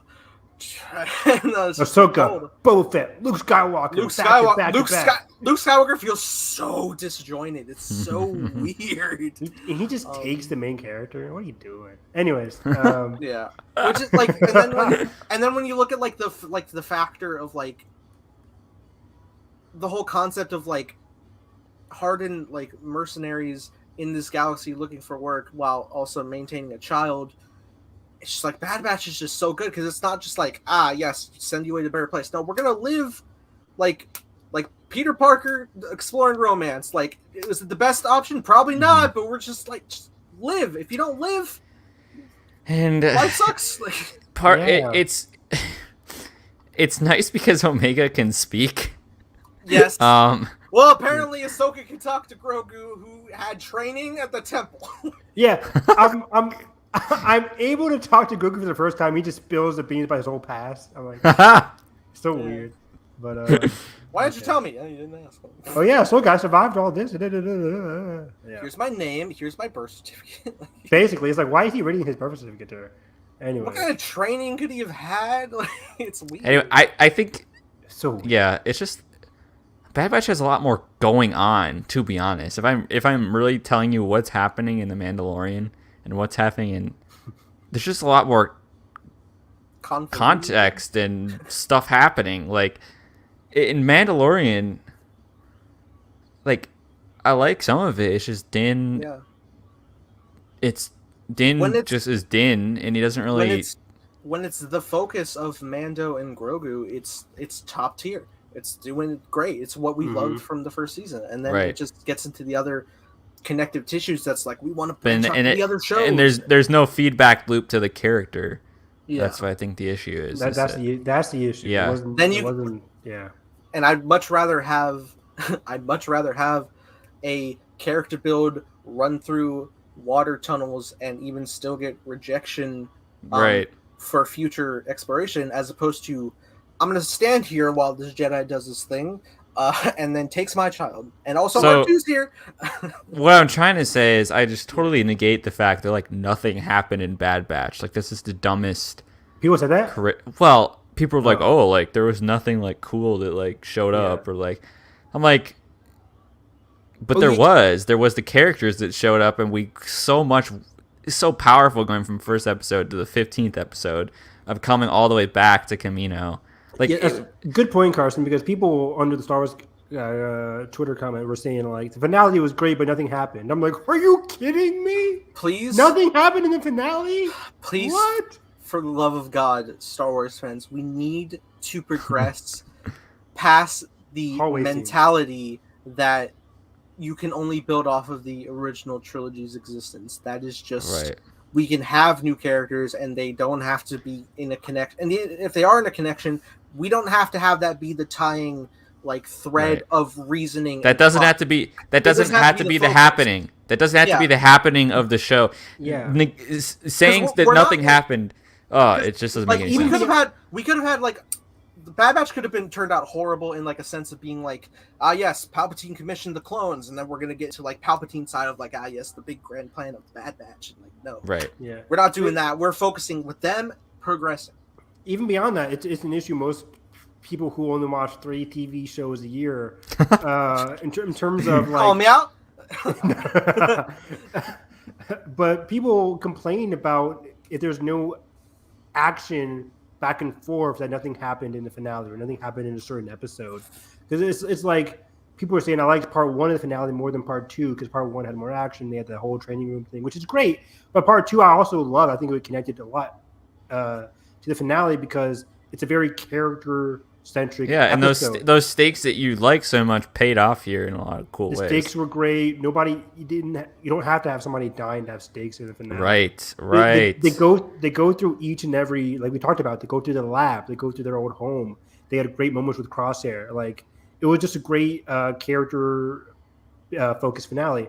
And also, I got to say, Crosshair is a better villain and better antagonist than Moff Gideon. Oh, not even close. Not even close. I love you, John Carlos Esposito, but come on. They paid that man probably like a couple milli to just stand there on a squeaky clean floor. They literally pulled a bundle and save on D. Bradley Baker, and they're like, bundle and save. That's fucking good. You should tweet that. Yeah, so nothing happened. Oh my god, Nathan, can you Photoshop the Bad Batch in the Dave Bautista streaming canoe? Probably. Amazing. Who's the voice actress for Omega? Because I want to give her a shout out before we end this. I think her name is like Karen something. It's like Karen. I thought it was Michelle. Karen or Michelle, I can't remember. Because I want to give her a shout out before we end this segment. We've been going a bit too long on it. But yes, it's yeah, we can have progression. Like nothing happens is a dumb argument. Now, Luke Skywalker wasn't even on Crate. Why do I care? Like, because characters, damn it, because emotions. Oh man. But executive producers. Dave Filoni. Michelle Ong as Omega. Yeah. Nice. Fantastic. She was amazing. I loved her. And hopefully we get they just say we're seeing new and original characters for season 2. So I'm excited. Overall, great season. I cannot wait to see the Bad Batch pop up in Fallen Order 2. Fallen Order. Segue, I guess. Oh, segue. Yeah, we can get that out. Oh, is there Fallen Order 2 news? Not really, but we can get we can talk about it for. It was an EA earnings call, right? EA earnings call, and they did say they will continue to invest in the Fallen Order franchise. They use franchise instead of sequel. So exactly. So I think this showcased how big of a gap we've had between shows because I feel like that's old. It is old. It came out early, first 2 weeks of July, I think. I really should date my show notes for you guys. That'd be funny, so. Oh yeah, but you see, yeah. But not too much to talk about. But Fallen Order 2 probably happening 2023, I think, at the earliest for Fallen Order 2. And I think EA loves having the Star Wars license, and they'll continue to invest in more sequels, whether it's with Cal Kestis or some new characters in new time periods. So I think EA is never going to let go of the Star Wars license, much to our chagrin. Even though there still is that Ubisoft open world Star Wars game in development as well. People shouldn't forget about that. That should be coming. Probably a long ways away from that, but it is coming. Sticking with games, though, next week on Wednesday is Gamescom. Gamescon opening event live Wednesday is more information on Lego Star Wars Skywalker Saga. It's been so long. 84 years. And Ray just staying there on Octo. I did my waiting. 12 years. Yeah, I tweeted that, GIF. I tweeted that. I am so excited. Please, can we just have a release date again? Well, actually, just tell us if it's ready for a release date. That's all I want to know. I need a new big launch trailer and a release date. They'll probably announce for Christmas. Yeah. At this point, 1,000%. Or probably November, if I were to guess. Get that Black Friday. Or yeah. At the very latest, I could see it coming out. And there's no way they push it all the way to May. I think it's gonna be done by Christmas. It's gonna be May. You think? Oh, Lego Star Wars. You said it's gonna be done by Christmas. I still think it's 2021 as well. I think. When it's supposed to be last year? It was supposed to be. The rumor is October. I think it was last October was the rumor. Yeah, we thought it was gonna come out Christmas 2020.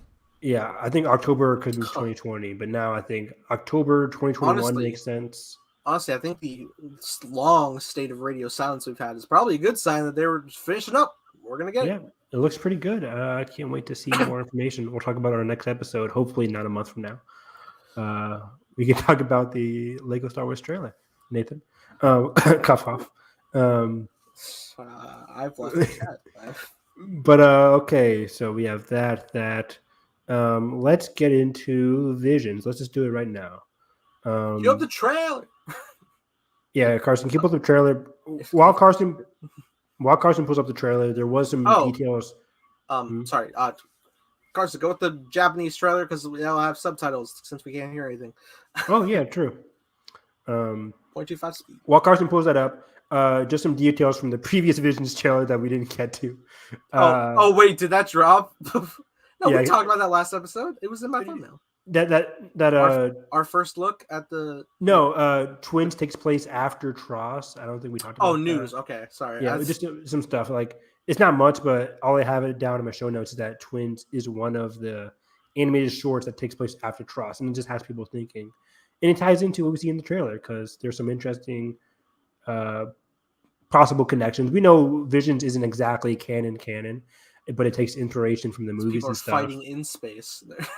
Yeah, so Twins taking place after Rise of Skywalker in this universe makes a lot of sense. There's some cloning could be going on there with the two twins. Yeah, I think they explicitly show some frames of that, which we'll see. Yeah, in the second year. Very Palpatine-esque, but classic cackling old anime character. Oh yeah. Okay, Visions.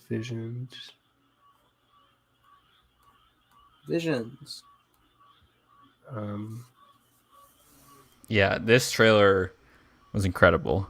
I loved every second. And I Are you at 0.25?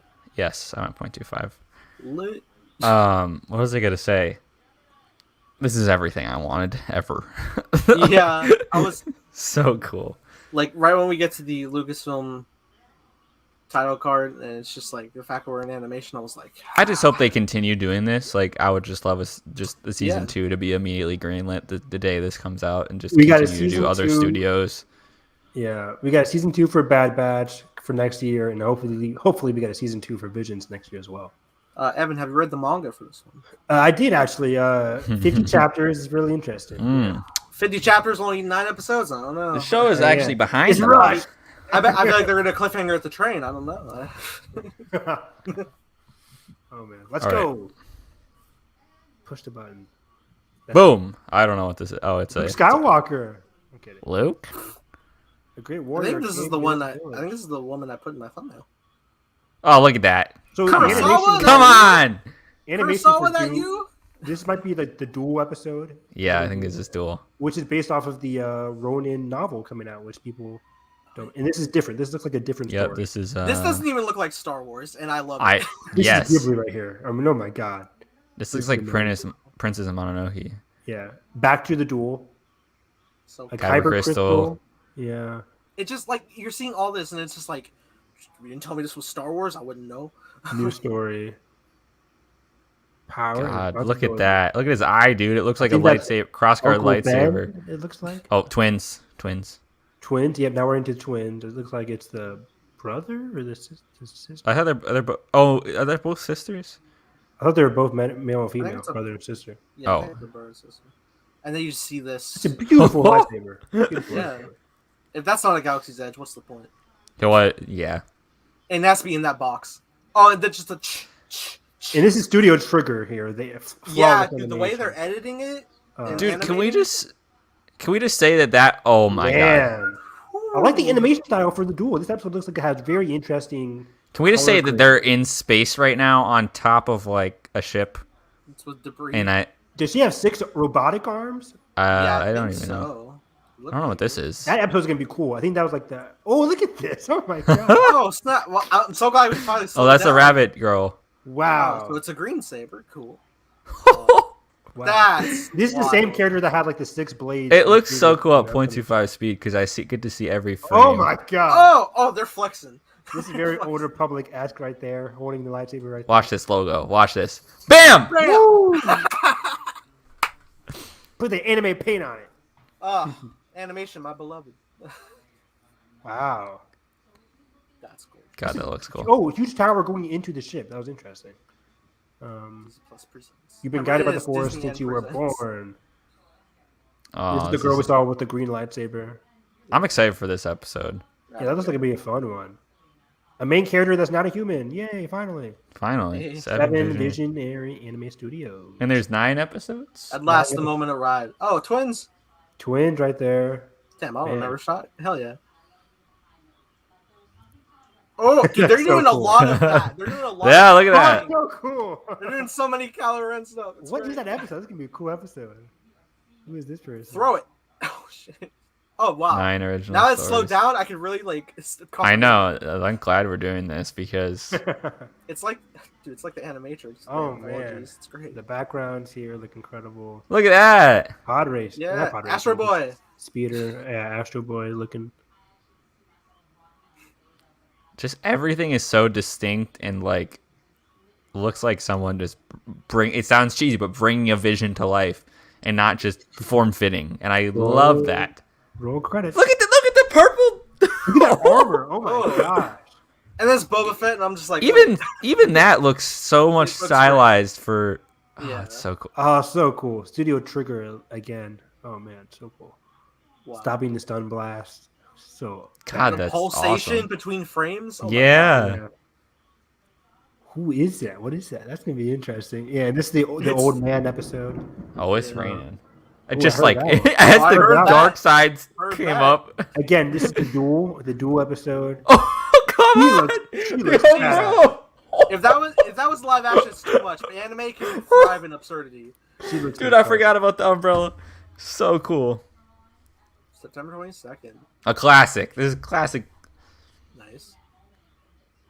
Star Wars. Look at that animation style, dude. That's so cool. Hell yeah. Proper family. I love this. I want full seasons. There's the guy again with the scar on his eye. I want full seasons of every style. The duel. This episode is gonna be so much fun. Look at the Yeah. anime, the black and white and gray animation, the twins. color. Oh my gosh, destroying the ATSTs. Familiar worlds. Oh, we're about to hit Tatooine. Tatooine. Let's Yeah. go. Just Oh going my episode. god, that animation is beautiful. It's Skywalker. Skywalker, Cassidy. I love the. There Let's goes make it the Squadron, best yeah. show ever. Let's go. That's Yeah, gonna be that's Joseph the music Gordon-Levitt, one, which I'm right? hyped. Oh, cool. I didn't know Oh that. my god! Look at this. Oh, What? Dude, he's got Shit. boosters on his back. let's go, Mega That's Man. amazing. Oh yeah, this is the girl who put in Even there, in English, like they kept that in Japanese because they were like, "You don't get better than that." Okay, oh my this god, is everything right here. That's badass. This is Yeah, everything. right Dyad. Is that blue lightning? here. Dude, Oh look my at how it's God. like absorbing on the. It's a Kyber, Chris. What is Dude, that? they're on this inner chest. What the fuck? And in the trailer, you can hear like the sound drop for a second. Oh, it's And so cool. hell. What? She put it in. Oh, Was what? on the surface of a fucking star. How? Wow. Oh, Yeah, flashbacked. This is the There- Tross thing in terms of the two like cloning things. Oh man. Boba. All right. Falling down. The duel again on a waterfall. It looks like. Oh man. Oh. Droids. Droids. Oh, lightsaber not working. Oh, Oh. Force lightning. That old man dude. episode is going to be amazing. Yeah. dude, the Oh, upside down hyperspace. Boba Fett again. Oh, This was dude, the way this was going, is that a dark so saber? cool. Oh, I think it's supposed to that be ice? green. Oh. But the way she just running back here slow. Oh, Dude, sliding on so the ice. badass. So good. Oh, so amazing. Slice and Concentration. dice. It looks so good. So much weight to it. Oh yeah. And And more frames to make it fluid. Yes. Oh, give me that right now. Oh, we got one more. Yep. She's getting the lightsaber from her guardian. I think there's more twin stuff actually.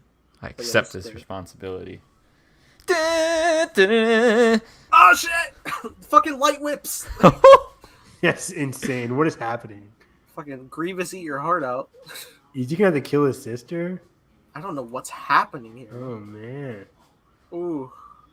Oh, lightsaber broke there, or They're like tendrils. Like what? they're On the actual light part. Oh my god. Jeez. Dude. Come on. It Come can't get any on. better than that. And there's Evan's sub. It looks amazing in Japanese as well. It's so cool. I love that they It stylized the different. Yeah. Oh, it's Once so- again, I hope they continue with this project. I hope they continue this moving forward, and because everybody across the board, people who aren't even Star Wars fans, like it's putting a lot of people on board with Star Wars in a new and interesting way. Yes. They got to keep on doing this. It's so good. This is where Star Wars thrives, doing something new and unique. Yes, please. More of this every single day. All day, Every every day. all day, every day. Put it in my veins. I'm ready. Put it in my veins. What else? What else about this show? I'm like, I wish I was like, I just can't. Do I take the day off from work? Do I just like? Yeah, because they're dropping all at once, right? Question then: how long do you think the episodes are going to be? 22 minutes to 25 minutes, I think, I hope so. I was hope gonna so. under. I was gonna or undercut maybe the deal. 15. I was don't gonna guess 15, like 20. 10 to 15. know. I want them to be longer. But the fact that they're dropping them all on the same day, I'm like, yeah, yeah. And then when I heard that, I was like, damn it! They're like, I hope they're not only like 7 to 8. Like, yeah. I should look up like how long are shorts usually, but shorts are usually. I bet it'll be okay. I'll say 15 to 17 minutes each. that would be enough for me. Yeah. I wouldn't mind that. But yeah, this looks I amazing. can't wait to have to edit like 9 videos at once. What else do we have here? I mean, yeah, Visions looks exciting. Moving on though, there was a Lego Star Wars Halloween special coming this year. Oh yeah. Right. Yeah, What? Who is on the thing again? Was it? it's going to be about Poe Dameron. Yes. Never heard of him. Actually, let me look this up. It's about Yeah, didn't they release a picture or poster? I can't remember. is in a it plot. is it post Tross? Yes. Okay, so just like the holiday special, Mm-hmm. Yeah. which was Halloween special. which was great, I think. Until we started thinking about it Yep. and diving into No. the Here in character. October. Yeah, because I was 1st. like, you can't be fucking time. Can we say Ben? I was like, Oh yeah, I, mean, I actually liked it. Like, I think they did Rose a disservice because they were like, Rose is the main character in this, and she has like 2 lines. I'm like, you at guys. least are it is killing Kelly. me. Yeah, and Kelly came back. Kelly's a trooper. I love her. The best. But yeah, she said this is, or not she. This debuts October 1st. So all new animated special continues the rich legacy of collaborating with Lego and Lucasfilm. Let's see here. After the events of Tross, Poe Dameron and BB-8 must take an emergency landing on the volcanic planet of Mustafar, where they meet the greedy and convincing Grabala the Hutt. The crime boss has purchased Darth Vader's castle and is renovating it into the galaxy's first all-inclusive Sith-inspired luxury hotel.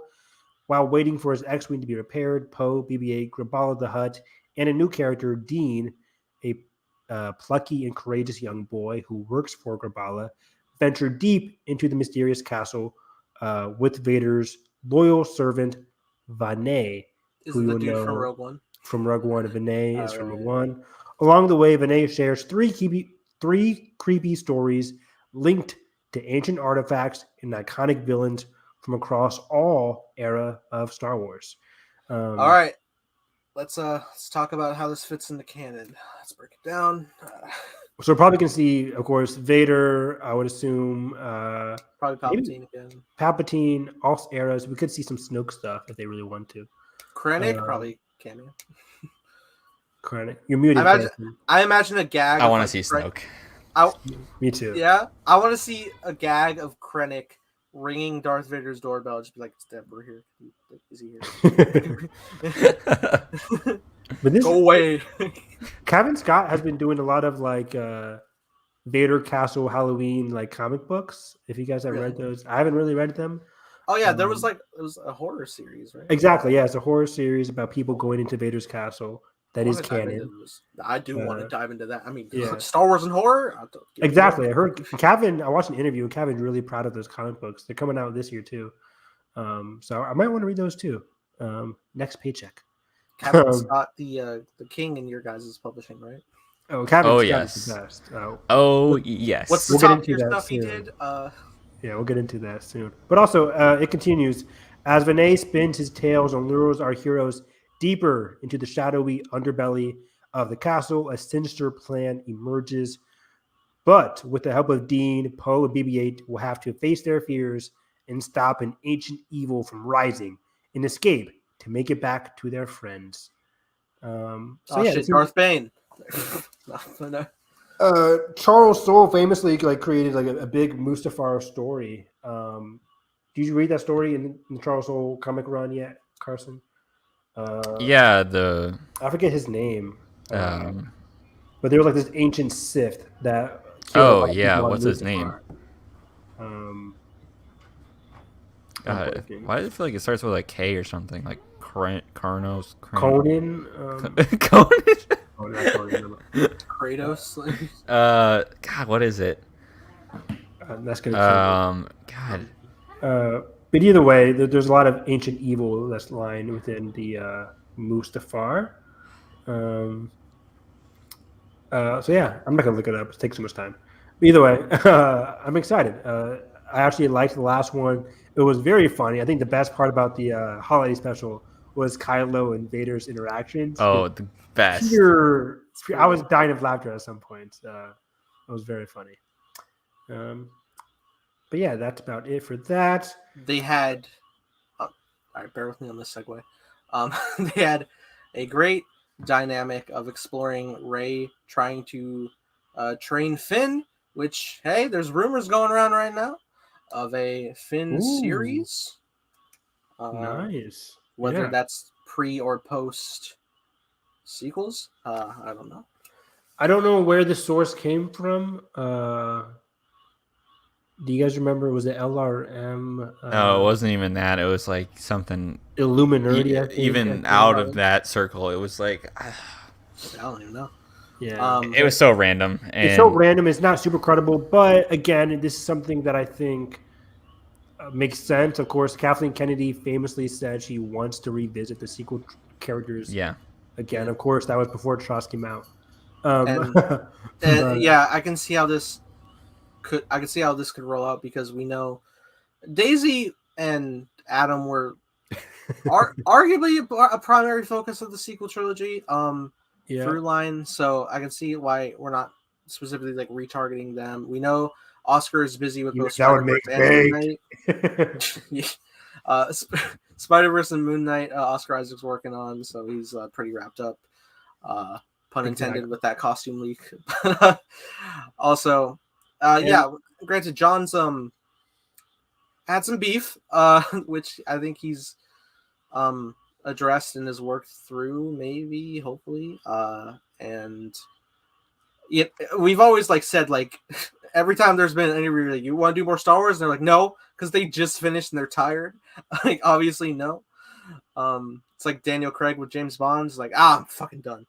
Money, all right. But also I feel like this could be ironically a Disney redemption, to give Finn not the sideline treatment and like really fulfill a not just like in-depth look, but if it were a series on Disney Plus, you can get a full like in-depth characterization with him, whether that's pre his First Order days or it's post Tross. Yeah. The rumor even said like they want to go back and forth between pre him joining the First Order. That'd be great and too. Then his future as well. That would be great. I mean, really like because we met him and it was like he's on the village and he's like this ain't right at all. But like seeing more of those moments in between, and granted he was just working sanitation, but really like seeing those moments of like working through and like even having like dynamics with other stormtroopers. Like remember FN 2199's traitor, Traitor. He knew him. Canon. I feel like canon before the Jedi, before the Force Awakens novel that came out towards part of Finn's story there. So yeah, it could be interesting. I'm pretty sure there was Age of Resistance Finn comic. The famous one where he met Kylo Ren working on Starkiller Base. Iconic shot of him holding a mop and it's dripping on his shoulder as he's being stared down by Kylo Ren. That's awesome. Hilarious. Loved it. So it's possible. I don't think this will happen for a ways to go. Sure. Admittedly, for me, I love John, but I think there's some Star Wars stories I want more. I want a High Republic series so badly. I mean, we still take away like Mando season 2 and Bad Batch. Like when that Disney Investor Day happened and we got that new Star Wars slate, we still have so much to look at ahead of us. We have at least like 8 titles. Yeah, Ahsoka. There was that Ranger of the Republic that got canned. Okay, so Ahsoka, we got Kenobi, Cassian. Ahsoka, Kenobi, Cassian. Lando still coming. Droids. Acolyte, of course. Acolyte. Woo-hoo! Yeah. And what else am I missing? Ahsoka season 2 and 3. Just kidding. Where are my Rebels sequel? I feel like we're missing one. Was Bad Batch in that? I think Bad Batch was. No, it wasn't. Where I guess we're. I said Kenobi. Boba Fett. Book of Boba Fett. Book of Boba Fett. That is a thing that's coming this year. More Mando. I think that's. Yeah. 5 seasons of Mando. If we imagine we get there and they 180 and it was like, all right. What if we love season 3? The hierarchy of Dark We're back, baby. We actually get like some psychological episodes of just like how it's weighing on Din. Yeah. Oh, how great would that be? Din talks more than 5 sentences. Moff Gideon is actually there like every episode. Man. Who would have thought? What if? Take me to the dimension where it happens. But speaking of Mando, Carl Weathers did say production is rumored to start in September. Cool. Moving on. Mando season 3. That's about it. Yeah. Oh, is he back? All right. Yeah. He did say he is directing and starring. Exactly. Again. Yeah, he's going to be directing another episode. We know who isn't back. Hey. I think we might get the same directing cast as season 2. Hey, man, give me Bryce Dallas Howard every time. Bryce Dallas Howard. Oh, yeah. Rick Famuyiwa probably doing one. Dave Filoni's doing another episode. I imagine Deborah's busy. I imagine Deborah is busy. Did Deborah do anything on season 2? She didn't. Nope. Oh, well, maybe she won't be busy by then. Who knows? Kenobi has finished filming. Right. Surprise. Also, when did they start shooting? Like March or something? March, I think. Yeah. I remember the set photos. But we do some character details that we haven't gotten to from early July that we never really got into. Yes. So let me go through this website. Oh yeah, we never went over the Sun Kang news. Yeah. So this is via Cinelinx from Jordan Mason from Cinelinx. He said Luke and Leia specifically, is a big part of Kenobi and is pretty much the impetus for the whole Which we show. fucking called. I just want to say, we talked about all of our theories that were like could make them like that. I remember I was feeling the theory of like because we had that rumor that they were casting both a young Luke and Leia, and we were like, all right, we'll get Leia and Andor, and we'll get Luke and Kenobi, and oh yeah. But then hearing Leia here, I'm like, oh, Bail? That makes so much sense. Bail's got to be in it. This is the same daughter from Bird Box, by the way. Oh, nice. Oh yeah, they casted Leia. I forgot. Casted her, yeah. And then Jordan moves on to say, for a few other roles, there's some characters who initially appeared in Star Wars Rebels, and this is where Sung Kang gets involved because Kang, from what I've heard, Sung Kang is playing one of the Inquisitors. Right. In fact, during an interview, Kang made mention of seeing Vader on set in reference to being put into a Star Wars costume. Kang is rumored to be playing the 5th Inquisitor. Which we saw in Rebels, right? My God. Is he that gray face dude? I think he is, yeah. Holy shit. Sung Kang playing him? It's the voice match. Oh, he can do it. Okay, and, I mean, he can do anything. Yeah, he can do anything. I do hate drift on that hat. That's what he's doing. I do hate the trend of using Asian actors and putting them up in alien makeup. That's true. Not great, but I'm still excited because I think Fifth Brother is an interesting character. Jordan goes on to say there seem to be quite a few Inquisitors in the series, and yes, there will be plenty of Clone Wars flashbacks that feature a certain apprentice. Cough, cough, cough. Ahsoka. Oh. I thought we were talking about Anakin. Yeah, I was like, Never mind. You're right. Talking about Anakin, I was like, I mean, probably. But do you guys think Ahsoka might be? Well, if they do, they gotta cast another person. Right, because good point. Younger. Yeah. I don't know why I thought of Ahsoka. I don't think they will. I think Anakin is in the show, so yeah, that makes sense. I know we reported on a rumor forever ago, and then there was a this is different. We reported on a rumor forever ago, and then like we got fucking like dicked around in chat by a fake discussing film page to confirm it. But I think we'll probably get some Padme in Kenobi in a flashback. I could see it. I'm hoping, but I doubt it. Lucasfilm hates mentioning Padme these days. Hey man, there was a time where we thought Natalie Portman was out of Marvel, and then boom, Endgame and Lord Love and Thunder. So the power of Taika Waititi. It's like both Natalie Portman and Gwyneth Paltrow were just like dipped for a long time, and we were like, I miss them. And then they randomly pop up. It's like, oh shit! So, yeah. What was that stupid excuse from Age of Ultron? It's like, oh, Natalie has a press conference or something.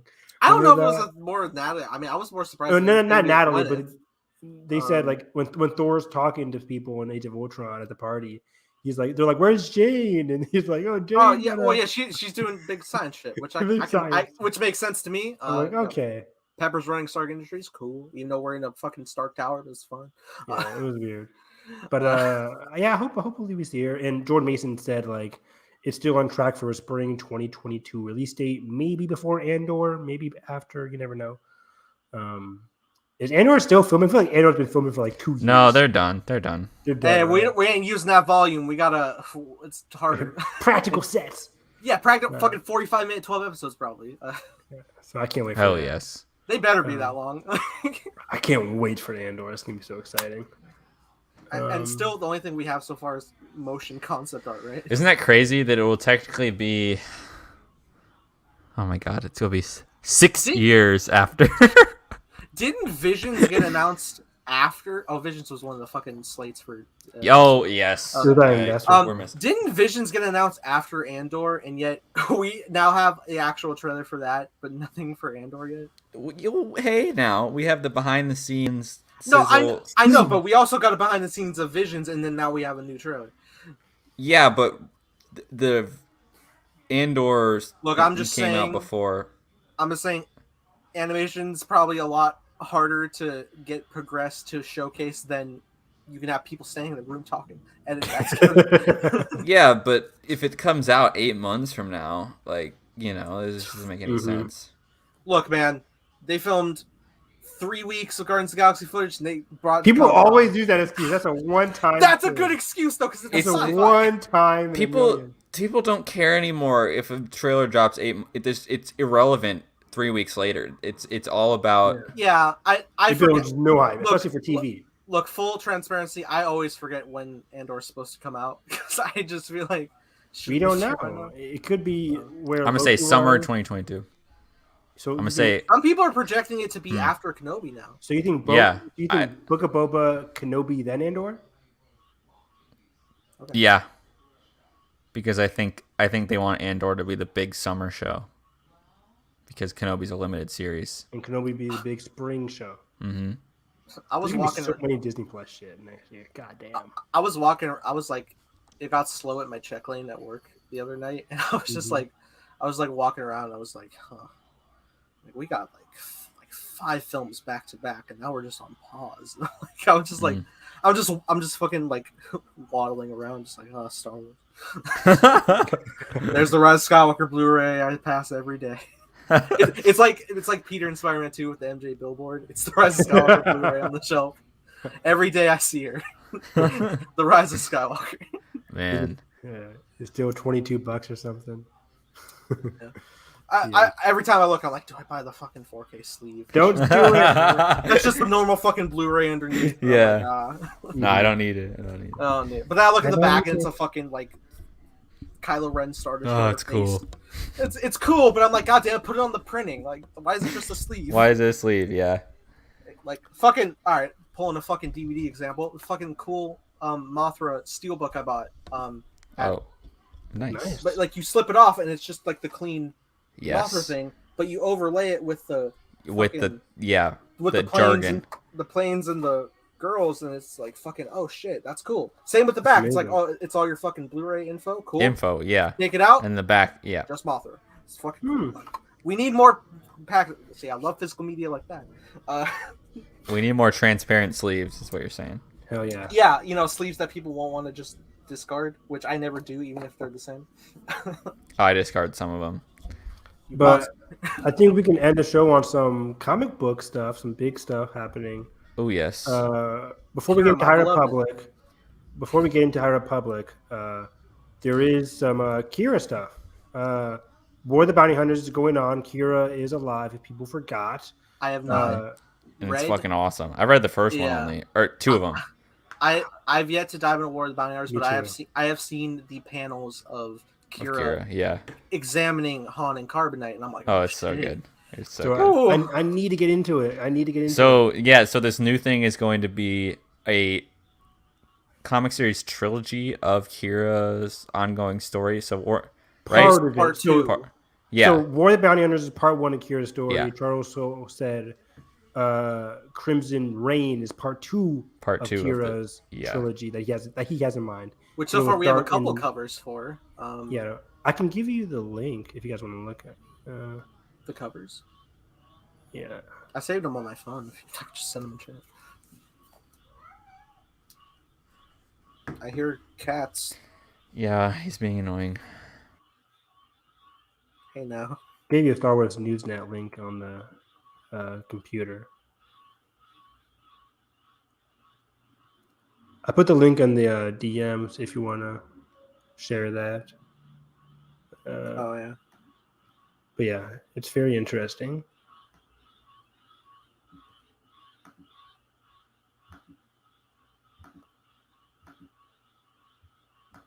Makes more sense. But the covers feature Qi'ra, Han, not Han, because this is between episodes 5 and 6. Han is still frozen in carbonite. So we have Qi'ra, frozen Luke. in carbohydrates. That's it. You have Qi'ra, Luke, Leia, Dr. Aphra. In the background, we have Vader. And next to him, we have some 2 bounty hunters who I think were revealed in War for the Bounty Hunters, which again I haven't read yet. Carson has. I think But- we also heard. Maybe you're about to say it. The Knight of Ren. Were you about to say this? Yes. Yeah, the Knight of Ren. I forget his name. Did he have a name in the fucking comic book event? Ren. Was this Ren? I think it was. I think so. Yeah. And they are the Knights of Ren. Yeah. Okay. Yeah. So his guy name is Ren, who was amazing. An amazing reference that I didn't think was gonna happen. So because it's crazy to think because it's so far before the Rise of Kylo Ren. Yeah. So Rise of Kylo Ren takes place. How old is Ben in that comic book? Ben is about, what do you guys say, 10 or something? Well, maybe younger. I was gonna say maybe 12? like 5. I was gonna say maybe, I don't know, in a 5 to 10 year gap before Force Awakens. That would make him like 20s, right? Hold on. It can't be 20s. No. Oh, No. we sending? Rise of Kylo Ren. I just put the. The covers. Yeah. I'll say a loose 15. Because he's 29 in The Force Awakens. He looks like a little kid when he first meets the Knights of Ren. Because remember, Luke Skywalker and what's his name? The guy from Force Awakens, the guy who had the map. Laura Santeca. Luke Skywalker, Laura Santeca, and a young Ben Solo. They meet the Knights of Ren. Super young Ben, who's like, "This is Luke Skywalker." He turns into Deku. He turns into Deku. Deku talking about All Might, basically. He's like, and that's where they meet the Knights of Ren initially. Does Ben meet Ren again after The Force Awakens or before The Force Awakens? Does Ren die? How does Ren die again? I can't remember. I feel like Ren dies in the book. Yeah, he dies, and I'm pretty sure Ben takes his place because he's like building the saber and stuff. It ends there as he kills his classmate. I remember that. Is it called The Rise of Kylo Ren? Is that what it's called? Yeah. Yeah. 4 Star issues. Wars: The Rise of Kylo Ren. I'm pretty sure Ren keeps teasing him that he doesn't have the backbone to actually like kill. Where is Ren? Okay, yeah, he kills Ren in the finale. Okay, he does. I think. You pulled up your comicsology. I literally did, yeah. He fights Ren, Palpatine whispers to this guy, and Kylo kills him in midair. Yep. And Ren dies. And then he kills the Padawan. So yeah. And this is definitely after he pushed Luke in the hut, so Ren died Ren died in between that 5-year time skip between or 5 years before Force Awakens. It's 5 years before. So yeah, interesting. But yeah, seeing Ren in this original trilogy timeline before Return of the Jedi, it's very interesting. We'll see a younger version of Ren. It's practically 30 years, like, which I didn't think Ren was a super older guy. No, it wouldn't be. It wouldn't be 30 years. I mean, 30 years before his death, yeah. But probably like Ren had gray hair, but when he met a young Ben Solo, he was pretty. He had, I think, like grayish hair. So I could see him be in 20s when he meets in this War for the Bounty Hunters thing. Yeah. And did I also hear a report that Knights of Ren themselves would also appear? I don't know. Yeah, I did see that in the tweet, or someone, or maybe someone mistaked that for Ren. Yeah, I can't see it. So in the canon of the comic, the Knights of Ren and Ren work under Snoke, right? Yes. Okay, but then like, who are they working under in the original trilogy? It's like, this is interesting. Maybe they're just their own thing. Yeah, I guess we don't know that backstory really. Yeah, it's not super revealed because they're just formed by the time we see them in this comic. Yeah, at least I'm 98% sure. Also, I can't remember. Are any of the Rens Force users? Just Ren, I think. Okay. Right? I think Ren's the only one. All right. I don't know. I mean, they could just be like marauders, and then like Snoke found a use for them and manipulated them. At the end of issue 1, Snoke's like, "What will you do now that you ran away from Luke Skywalker?" And Kylo's like, "I've been thinking a lot about cut to the Knights of Ren." So, I don't know if Snoke is controlling the Knights of Ren, but I think they could have been created beforehand as well. Snogo's just like, follow me because I'm a good dark side person. It's interesting. Palpatine contingency. We'll learn more about it. But yeah, that's why I like Charles Soule. He's going to tie connections to all of the great characters that he's written throughout his tenure at Star Wars. So he's a fantastic comic book writer, probably the king right now of Star Wars comic books. And I'm excited. Nice. And I vow to catch up on War for the Bounty Hunters. I vow a lot of things. Yeah, And then- what was the other comic that I wanted to read? And then The High Republic stuff, of course. I'll put the link into the. Because we're getting. Oh, let me break this down as far as how I know. So we're getting a prequel Markion Row comic from Charles Soule. Carson, can you pull up the link? In the, Yeah. or Nathan, share Yeah, I screen. can pull it up. I think it's a prequel comic from Charles Soule of Markion Row's backstory. Yeah. Oh yeah, here we go. And It's a share. Comic-Con thing. But yeah, it's a prequel Markion Road comic book from the king, Charles Soule.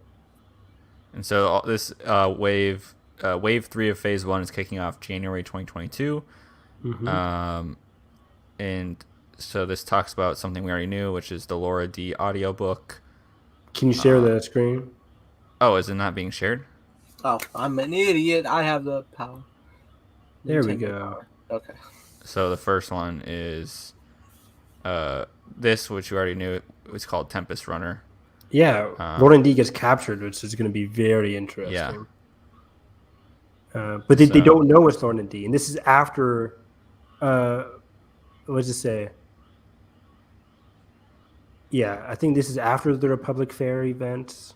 Yeah, don't say anything because I'm not done with the book. I'm not saying it. There's no spoilers for it. Yeah.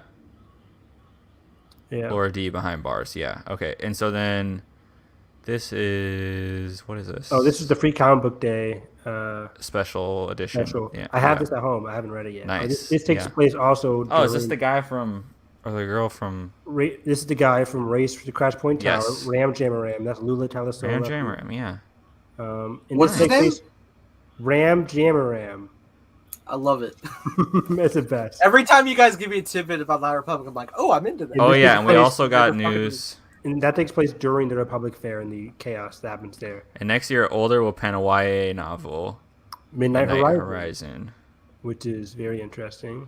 That's All he all said we is a get on it. chaotic mess. Yeah, Yeah, I love he it. said one quote. Edge of Balance Which is I read a preview of that from Free Comic Book Day. It looks really Nice. good. It's a manga, so that's gonna be awesome. Out of the Out Shadows, of I have Shadows not read is yet. out. Um, Her manga Edge of Balance, okay. And next year, her middle grade novel, Mission to Disaster. Cool.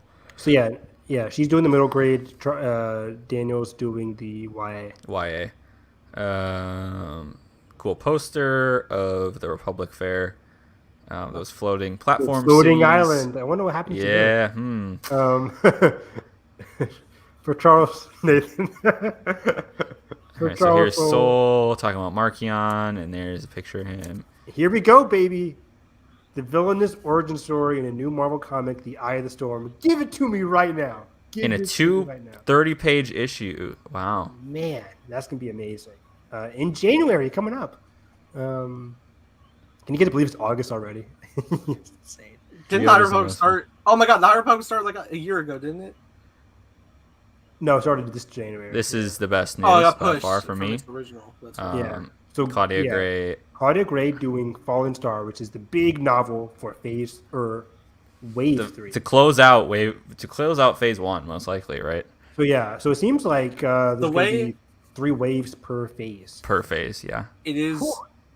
It is amazing to just see like you guys saying like phases and like Claudia taking the helm at the big finale. And it feels like we're talking about fucking Marvel, where it's like, oh, the Dude, Russos I'm will telling you, helm Nathan, Infinity War. Nathan, once you read Light of the Jedi, you're gonna be hooked. You You're will gonna never be the same. You will never be the same. So yeah, Light of the Twisted Jedi Empty. goes dark beginning January 2022. Fallen Star is the main one by Del Rey with Oh my Claudia god, Gray. wait, the tagline. Oh no. Yeah. Oh no. It's like Carson. Nathan's like, I'm on page 1. Like, how can they go dark already? What's happening? Well, yeah, because you guys have like what, fucking like 5 novels. It's just two. Just two of the main Two adult main ones, novels, the main adult ones. Yeah. Well, the main, but I mean, there's other like. Yeah. Didn't Claudia have like one? Yeah, but we know you're not gonna get to those, so. I fucking bought them. They're on my Audible. I had like 6 book credits because I forgot I was being charged for Audible, and I was. Oh, you gotta listen to Into the Dark then, and for that matter, So I bought like. Test of Courage, man. That shit hit. That shit is so good. Test of Courage is Gina Ireland, a very unrated book. Incredible. So yeah, again, Claudia Gray, Charles Soule, Justina Ireland. Opening my Audible right now. Daniel Jose Order, all coming to play in Wave 3. Kevin Scott isn't mentioned, but of course he's always doing the comic books. Yeah. So he's going to be doing the comic books. And again, Daniel Jose Order is going to continue. And I'm sure he'll have a bigger project down the line in Phase 2, of course. Of course. Yeah. So I think Wave 3 is going to have all the authors doing at least something, which is going to be very cool. And again, Eye of the Storm is what I'm most looking forward to next to The Fallen Star. Especially, who could The Fallen Star be talking about? Carson finished the damn book. Okay. All right. So go be anybody, really. The novels I bought with my credits include, but not limited to, I had gotten Light of the Jedi, Into the Dark. Good. Test of Courage. Great. Dooku Jedi Lost. Oh! Woo! Lost Stars. Oh! Haven't read Lost Stars yet. It's been I 6 know. years. I started the audiobook on a fucking free YouTube video, and then and then I also got Bloodline. Oh! Oh, The Good Food, remember? And wow. And then Neil Gaiman's Sandman. Anyway. Oh yeah, I've been wanting to listen to that too with the full voice cast. Yeah. The only thing you didn't mention was The Rising Storm. Of course, that's like the latest thing. That yeah. Well, yeah, that just came as that just came out. Yeah. I literally like it's in my Target. And I'm like, I gotta buy this. So yeah, High Republic has just been knocking it out of the park. This initiative is really driving home why I love it's special. Star Wars. It really it's really is special. Different authors with the same perspective and fantastic continuity. The comic books are bringing in characters from Into the Dark with the Vessel crew, Orla Janari, Jani. She's in the latest comic books, but I haven't read those yet. Yeah, I'm going to go pick all that up right after this call. So, I'm just High Republic has just been. The Rising Storm is one of my favorite Star Wars books of all time. Okay, I need to finish that first. So I love The Rising Storm. So we can do a review about it, Carson. Come on. Yep. I'll be ready. Next time. Iron Man 1. Terrence Howard. Next time, baby. Narrator. Next time. Oh, man. Can't wait for our MCU commentaries. Anyway. And of course, I can't wait for Claudia Gray to show us what she's doing. Because we kind of predicted that she would be doing the last novel for Phase 1. So I'm very curious because if they're doing 3 phases for each, 3 waves for each phase, it looks like the High Republic might be ending in 2020. Let's see. Phase 2 starts in 2022. Phase 3 will start in 2023. And by the end of 2023. So yeah, by the end of 2023, it looks like the High Republic could be over if they just do 3 phases. And of course, we all know the end of 2023 is the next Star Wars movie. So it's going fast, guys. It's going really fast, and I don't want it to end. Like if they finished the High Republic at the end of 2023, I hope they say, "Okay, awesome. Here's our next big initiative called the Old Republic" or something like that. Like I don't want these characters to end. I love all these fucking characters so much. Stellan, great character. Elzar, fantastic. Elzar, oh my. Elzar is the man. Every time you bring up Stellan, I'm like Skarsgård. He's also great. He's in Dune. Yes, he is. But yeah, I think that Bell is- Zedifer, man. Actually, yeah, we didn't talk Bell. Bell Bell's is such the a good best. character. He's like my number one dude, my number one guy. Dude, his Charhound. I fucking love Ember. Yeah, Ember's the best. Ember is literally the best And to do it. you met Tyoric, right? Of course. Yeah, Tyoric's great as well. I just got to that confrontation between her and Elzar, Elzar? in the smoke. Yeah. Yeah. But yeah, okay. Next time, baby. I think that's pretty much it. Otherwise, there is a Life Day comic book that they're doing this year, written by Justina Ireland. It's going to be Now that I will read. and Kevin Scott as well. The Life Day comic? There's a Life Day comic. Yeah, it features Buryaga, Carson. Oh, I'll read it. Buryaga, but also features original trilogy stories, and they said stories from all eras, but it's focused on Life Day. So that's going to be fun.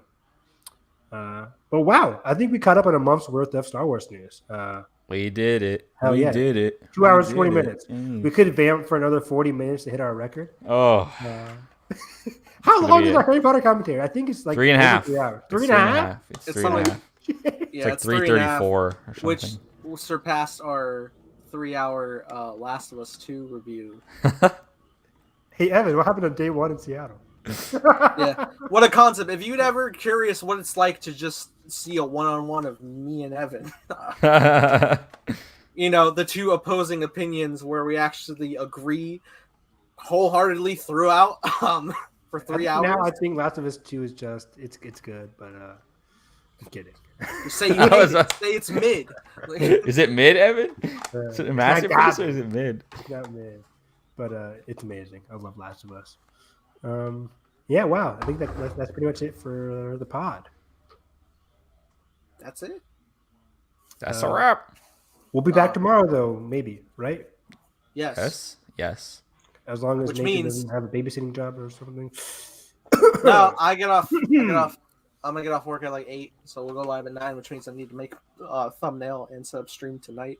I'll give you the show notes tonight, right now. What, are we doing Bless tea you. tomorrow? Or what are we doing tomorrow? Tea. Yeah, we're all drinking different flavors of tea.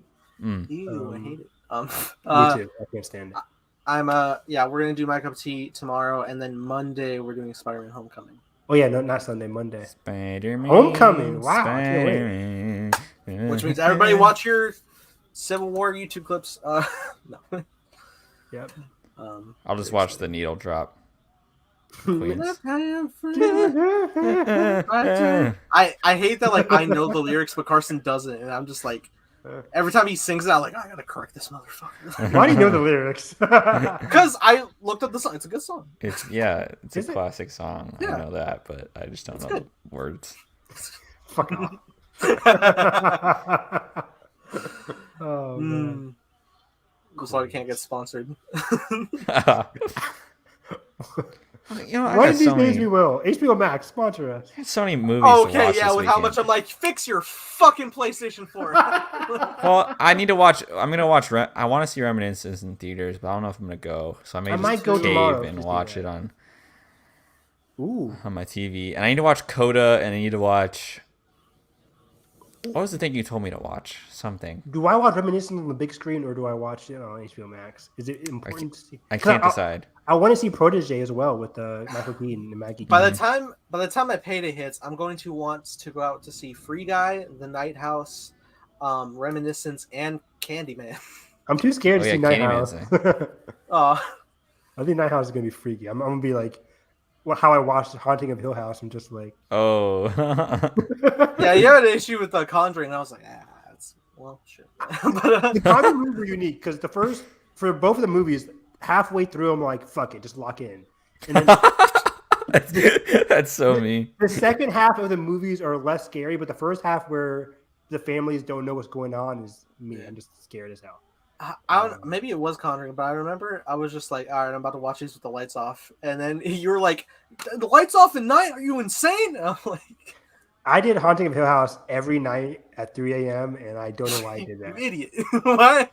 I'm like, why are these kids outside of their rooms at night? I remember Stay down. I was living literally through Jalen's Twitter threads about Evan in the other room, like being scared of Haunted Hill House. That jump scare, my brother thought I was dying. I know every time, like I can watch like horror stuff, like normal like production horror stuff, and I'm like, all right, cool. But every time I dive into the fucking found footage shit, Yeah. I'm always just like, Ooh. fuck, I gotta pee, like, and I can't leave my room. And then I just see my dark hallway, and I'm just like, fuck, I'm Robert Pattinson in the kitchen, just like, oh. Yeah, dude. It's... Oh man. I've enjoyed that sample of my cup of tea. Yeah. Exclusive preview, Comic-Con preview. And credit scene at the fucking almost 3-hour mark. No one watches. Ben will. He'll rejoin for spoilers. We had to call up Ben on Twitter. Like, did you watch the end, Ben? Did you go? Did you go to 224:43? Did you see your shout out? Moderator. So good. He's our mod. Oh man, but yeah. What a time. Next episode for Hyperspace Hype will be number 55. Wow. Woo. It doesn't mean anything. Can't believe we started out doing SoundCloud. Not SoundCloud, but just audio only for Hyperspace Hype. That's insane. Yeah, that was That was well, I the time. convert. Well, we did these videos, but I like Had to put him. I had to convert it, which is insane. We tried hidden episodes. Yeah. Ooh. You guys can find me at the film. What's your name though? I didn't introduce. Oh, my name is. Where's my little? Can I have my name back on the screen? Do you want him back? Yeah. Because I record my reactions on here because I got the 1080 and I remove them for editing later because of like how fucking weird it is. Like, here's my name. Oh. The whole time. So I mean, I could pop it back on. Okay, fine. We don't need it. Too late. By the time your intro's out, can you beat me? Yeah, I can. So on Twitter at the Film Carson, and go watch The Green Knight. Actually, it's available to rent. Everyone should see that movie in a theater if you can. Fantastic. Oh, we get to review that tomorrow. Finally. Oh wow. Oh, did we review Suicide Squad last time? I couldn't tell. No, we saved. We saved it. So we have Suicide Squad and Green Knight to review. I'm glad I could plug them into the title and thumbnail, and then we never touched them. Oh my god, can you do like Dev Patel riding a horse on Starro? Who do you think it is? Picasso? Oh, my fucking boss logic. I can cut him out and then just. I will put a starfish on Dev Patel. Okay, good enough. I don't want to do that. I want to show his face. That fucking facial hair is unmatched. Dev writes in. He's like, "Why do you guys do this to me?" Dev writes in. Yes, through Ben. He contacts Ben through the mail. Through the fucking through the mail. Like it's. Can it be like an aged like Green Knight letter? Like and all. This motherfucker's gonna send us a scroll. Let it be known, I was Green Knight days old when I found out like when you have the seal wax, you just snap that shit open. I didn't know how you opened it. I didn't know that either. I thought you snapped it. I thought you like peeled it or some shit. I thought it peeled. I thought it was still soft, and she just went. Whoosh. I'm like, what? Because in Game of Thrones, we never see that like up close. Yeah, they're just like.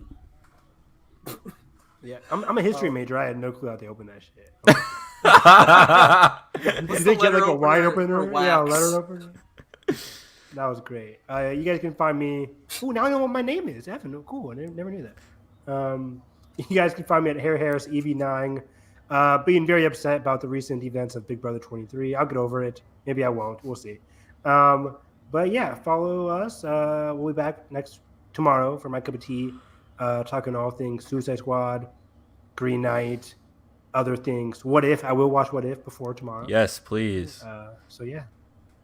I was gonna dive into Big Brother, and then my Paramount Plus subscription ended. Tragic. So tragic. How do you watch? Where do you watch the live feeds? Paramount Plus. Oh, really? Yeah. My PS4 probably couldn't handle it. They're really like, oh, did you finish the episode? All right. Same episode. Oh, you gotta close the app to get to the next one. Paramount Plus, by the way, why the fuck aren't you on the PS5? It's been over a year.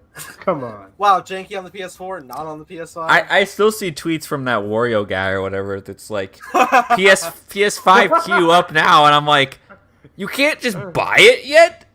We have a thing with Holy. we have a thing at Target where like apparently in tech, like we don't sell them in stores. You can like order online and wait for a shipment to come in, but that's the extent. Why can't I go to the store and just buy it? Didn't you have money set aside forever? Oh, I was gonna get it for Christmas, and then Oh yeah, a present, and then it was like too long. and then it was just the moment passed, and it was just like I'm like 7 years older trying to order this thing. Like it's my Christmas joy is gone. Like Damn. It's almost been a year. Oh my god. Tragic. Well, you guys can find me at Nathan Rojas second. I'm plugged down the while. I'm plugged down the while because every time I do, they crack up. I am terrified to post any copyrighted content of video clips on my Twitter. Not even your fucking video. It was you quote tweeted it. And you got... God as hell. Now, did I post the fucking leak Tross look at the like Disney investor thing one time? Yes. Did I do another thing? Like, I can't remember what it was for. But You've done a lot of things, my guy. Yeah. Don't pass on life. You've had Hollywood on the ropes. It's like that pop-up ad that's like so and so hates him. Find out why. It's like me with the fucking Hollywood. The major studios. Yeah. Oh, good Jesus. Oh, I have a weird track record. You really do. I can't wait to animate story time. I feel like it's too soon for the. Yeah. Though. But Give it time. I have a fun story about hiding from the cops. I played hide and seek with law enforcement and won. But at what cost? Checkmate. Cue my dad holding my backpack. Find out next time. Anyways, we're still fucking live. I know. Cut us off, Nathan. Let us go. I'm trying to wrap up here. Cut the rope. Cut the rope. We gotta go. Holy. I'm sorry.